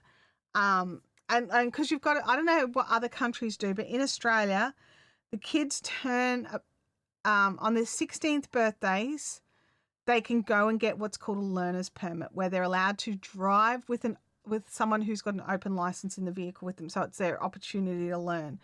And then the families go and pay individual driving schools for lessons, or you can go to like a PCYC, like a youth group centre, and they will help you. But then you've got your lessons, and that's one thing. But then the kids have to logbook driving hours for 100 hours of driving in different weather conditions and at day and at night and things like that, to be able to then, once they've got that logbook all done, then, and that has to be signed off by a licensed driver who has to put their license number against it. They have to sign off on those 100 hours, and then they're allowed to go and sit for their driver's license test, which gets them their provisional license. So it's a lot for kids to get licenses these days. Oh yeah, it's so much pressure to get the show done. It was ridiculous. It was like, either do it now, do everything you would normally do in a perfectly still ship, or you won't have a job going forward. Alison says, I do have on my bucket list before I get too old to travel to do a flight overseas on business class with hopefully an upgrade to first class for part of the way just for the ultimate experience. Wouldn't that be phenomenal? I think my whole attitude towards international flight would change if I was able to fly business class. And it doesn't even have to be first class, but if I was able to fly business class, but I'm only able to fly because it's ridiculously expensive. I think I was looking at some prices just for comparison. There was no chance it was ever going to happen, but I was just having a look out of curiosity.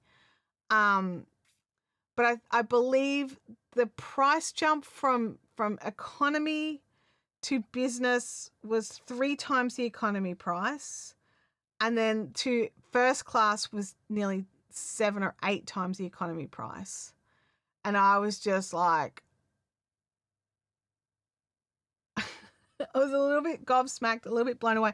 But now that I've sat through economy on an 18-hour flight, I think it could be worth business class prices just to get to the other end and feel hopefully a little less run down when you land. And that's the thing. I don't even know if it would work because I'm never going to be able to test it. So, yeah.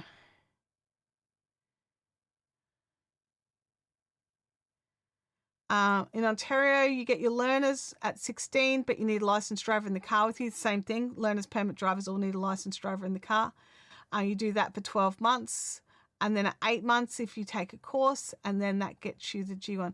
So they don't have to take a test as well. So our kids have to do all of that, log 100 hours. So they can't even just wait out the 12 months. They have to log 100 hours. Plus they have to pass a test. So Francis says, I want to do another cruise. I really loved the cruise to New Zealand last year. Bianca says, I'd rather spend the extra money at the other end. Yeah, I don't know. I mean, this is the thing. This is why I don't travel, because I land and I need nearly a week just to recuperate. And then last time I had to work through all of that, and I just felt run down the entire time I was there.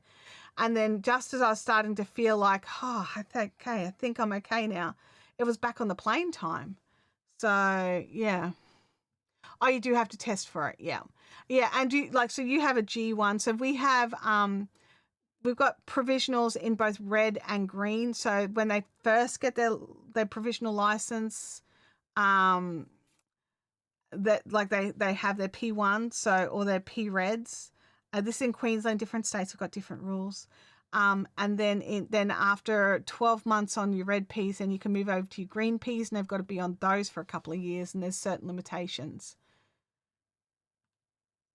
Oh no, ours are allowed on the highways. In Queensland, ours are allowed on the highways and allowed to drive at speed. I know that in other states they're allowed on the highways, but they're not allowed to drive at speed. So I think they're more dangerous if they're not allowed to drive at speed. But any parent who just their kid gets their L's and they're like, let's go on a highway like that same day, dumb. Get them some lessons before you do that. Alison says, yes, it'll cost, but it'll be that one-time memorable thing. I think so. I think it would be, it's like one of those things where then the travel is part of the experience as well, not just the destination. And I think that would be a few years back, quite a few years back. So I'm thinking 2017, 2018, I was flying down to Melbourne each year for VidCon. When VidCon came out to Australia, it was phenomenal. And I'm really sad that they don't come out anymore. But VidCon used to come to Australia, and they did it for 3 years, and I went all 3 years. And if they ever come back, I would buy a ticket instantly. It wouldn't even be a thought. It'd be like, I'm going, boom, ticket bought. And then it's just, I was able to, they did this thing where I got an email just saying, hey, you can bid to upgrade your ticket. And I was just flying from Brisbane to Melbourne, and it's a couple of hours on a plane. But I'd managed to score these ridiculously cheap flights. It was the first flight out of Brisbane. I think they were $70 each way, when the rest of the flights were around $250 each way.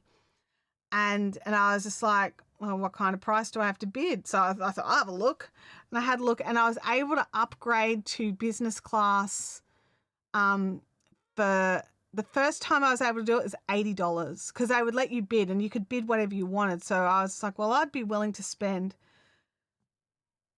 I tried 50 first and someone else had already bid that. I was already outbid. And so I bid 80, right? And I thought, oh, and if you don't get it, you don't pay it. That's the other thing. So I was just like, oh, I'll give that a try. And then I got it. And it was just like, oh my gosh, okay, I'm going to get to fly business class down to Melbourne. I get to see what all the fuss is about.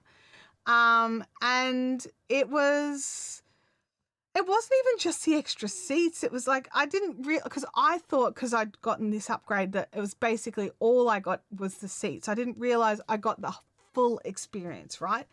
So I'm waiting in the cattle grid to check in, and the lady was just like, oh, your business class seat, you should have been over in the express line over there, which was empty. There was no one in it. I totally could have just walked in and she goes, and I was like, oh, I just did the upgrade. I didn't realize. She was like, oh, no. And she's like, okay. And she was fantastic. She's like, when you leave here, go through the Purple Express security checks. And she was just like, just follow the purple lines everywhere. This ticket's giving you that. And she goes, and you've got access to the lounge. So go up to the lounge, grab a coffee in the quiet. And I was just like, really? She was like, yeah, you've got a business class ticket. It is not a conditional business class ticket. You have a business class ticket. And I was just like, oh, okay.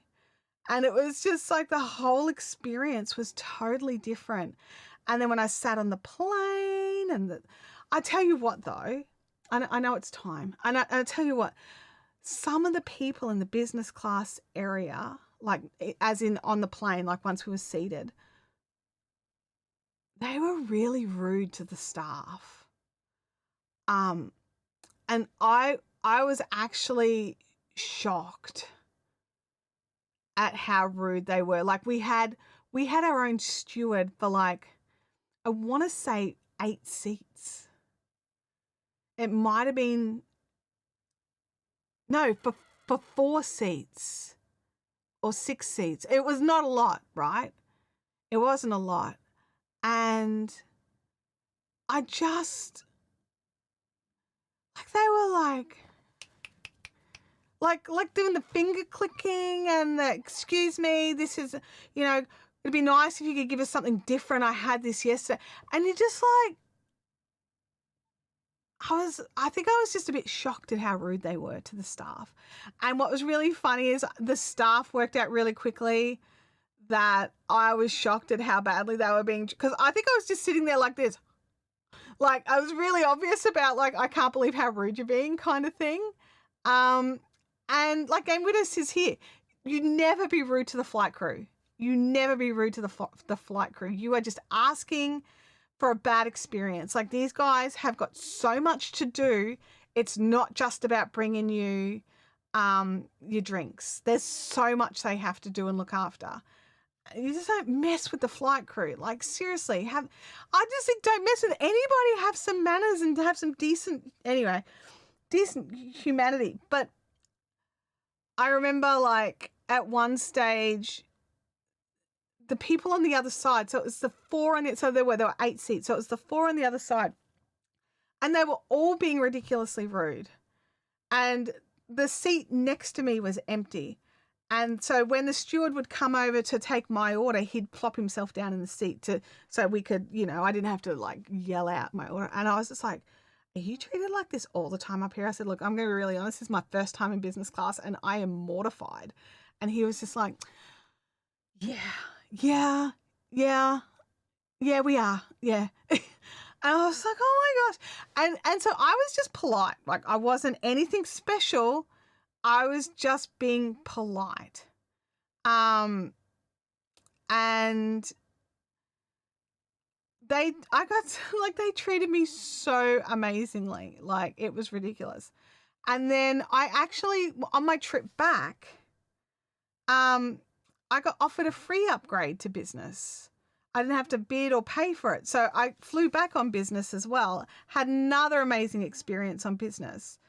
And then from then on, I think the next time I flew down, I'm like, I want to see if I can upgrade to business again, like book the cheapest seat book the cheapest seat and then try and upgrade again. And I was able to do it. I think I had to pay like $100 that time, or $120 or something.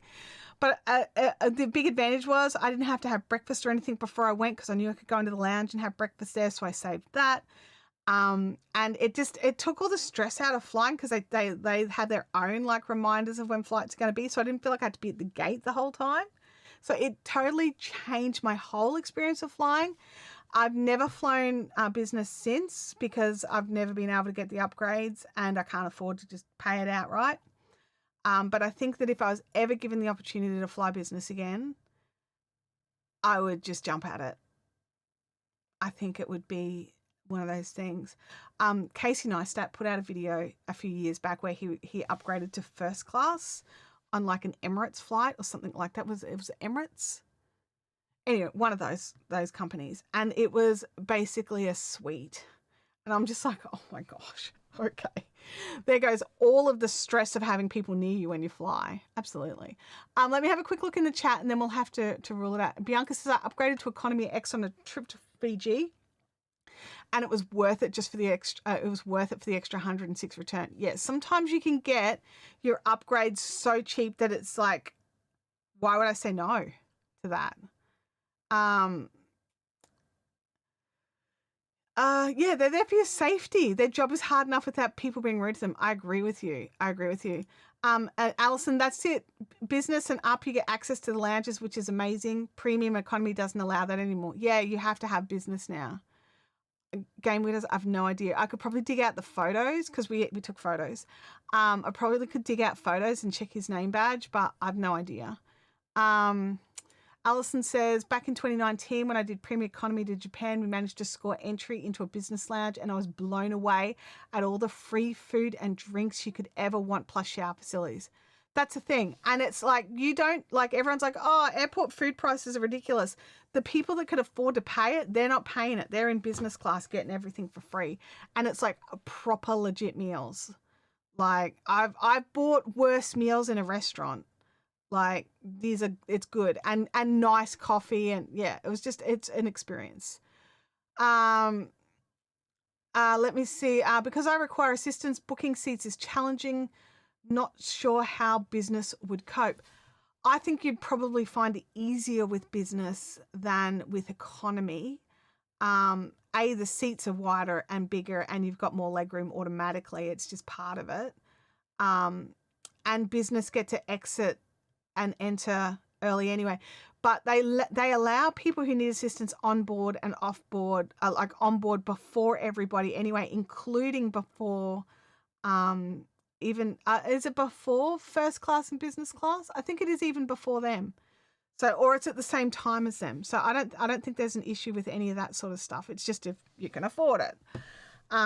Anyway, my friends, thank you so much. I think I really needed this stream today for me as well, which sounds so stupid. Missing it last week was really hard. Even Tim noticed it. Like, we were just at our room, and he was just like, "Are you all right?" And I'm like, "I really feel like I should be streaming and hanging out." And he was just like, "Well, you're on holidays, and they know that, and they understand that." And I'm like, "Oh, I know they do. I just feel like I should be there anyway." And I think, like, with the week, like, we had a beautiful holiday. Like, it was a lovely trip, and it was exactly what I needed. I've come back re-energized, revitalized. There's just some sad stuff in there as well. But, you know, got the plans for the year. I sort of sat down with a notepad and paper and worked out some ideas, which is why we have Tunisian March coming up, and I've got some content coming up for the other channel and stuff like that as well. And I've got a better system in place for all my client work, so I feel like I'm getting ahead on that. And so yeah, so just like all these things are just, I needed the break to sort of get them all into place. So I really appreciate your understanding, and I will see you here next week. Next week is March, right? So if you guys need me, if you need any help with hooks or yarn selections, I'm just double checking that next week is March, because I think it is. Yeah, Saturday is March. All right, yeah. So next Thursday will be our first Tunisian week, and so jump into the Discord, ask the questions. or the Facebook group, and I'll jump in and we'll try and work through some stuff to get everybody the tools and stuff that they need. Fiberific, the web store, still has some Tunisian hooks and stuff like that at 40% off. They're greatly reduced prices. So if we happen to have your size, which we don't have all the sizes, but we may just well have the sizes you need, and you can get those really cheaply. I can't guarantee that they would make it to you in time, even with Express Post, because Australia Post are a big bunch of douches. But we could try our best to get it to you in time. But it's been a great week, and I'm so glad to have been here today, and I will catch you all next time. Bye now.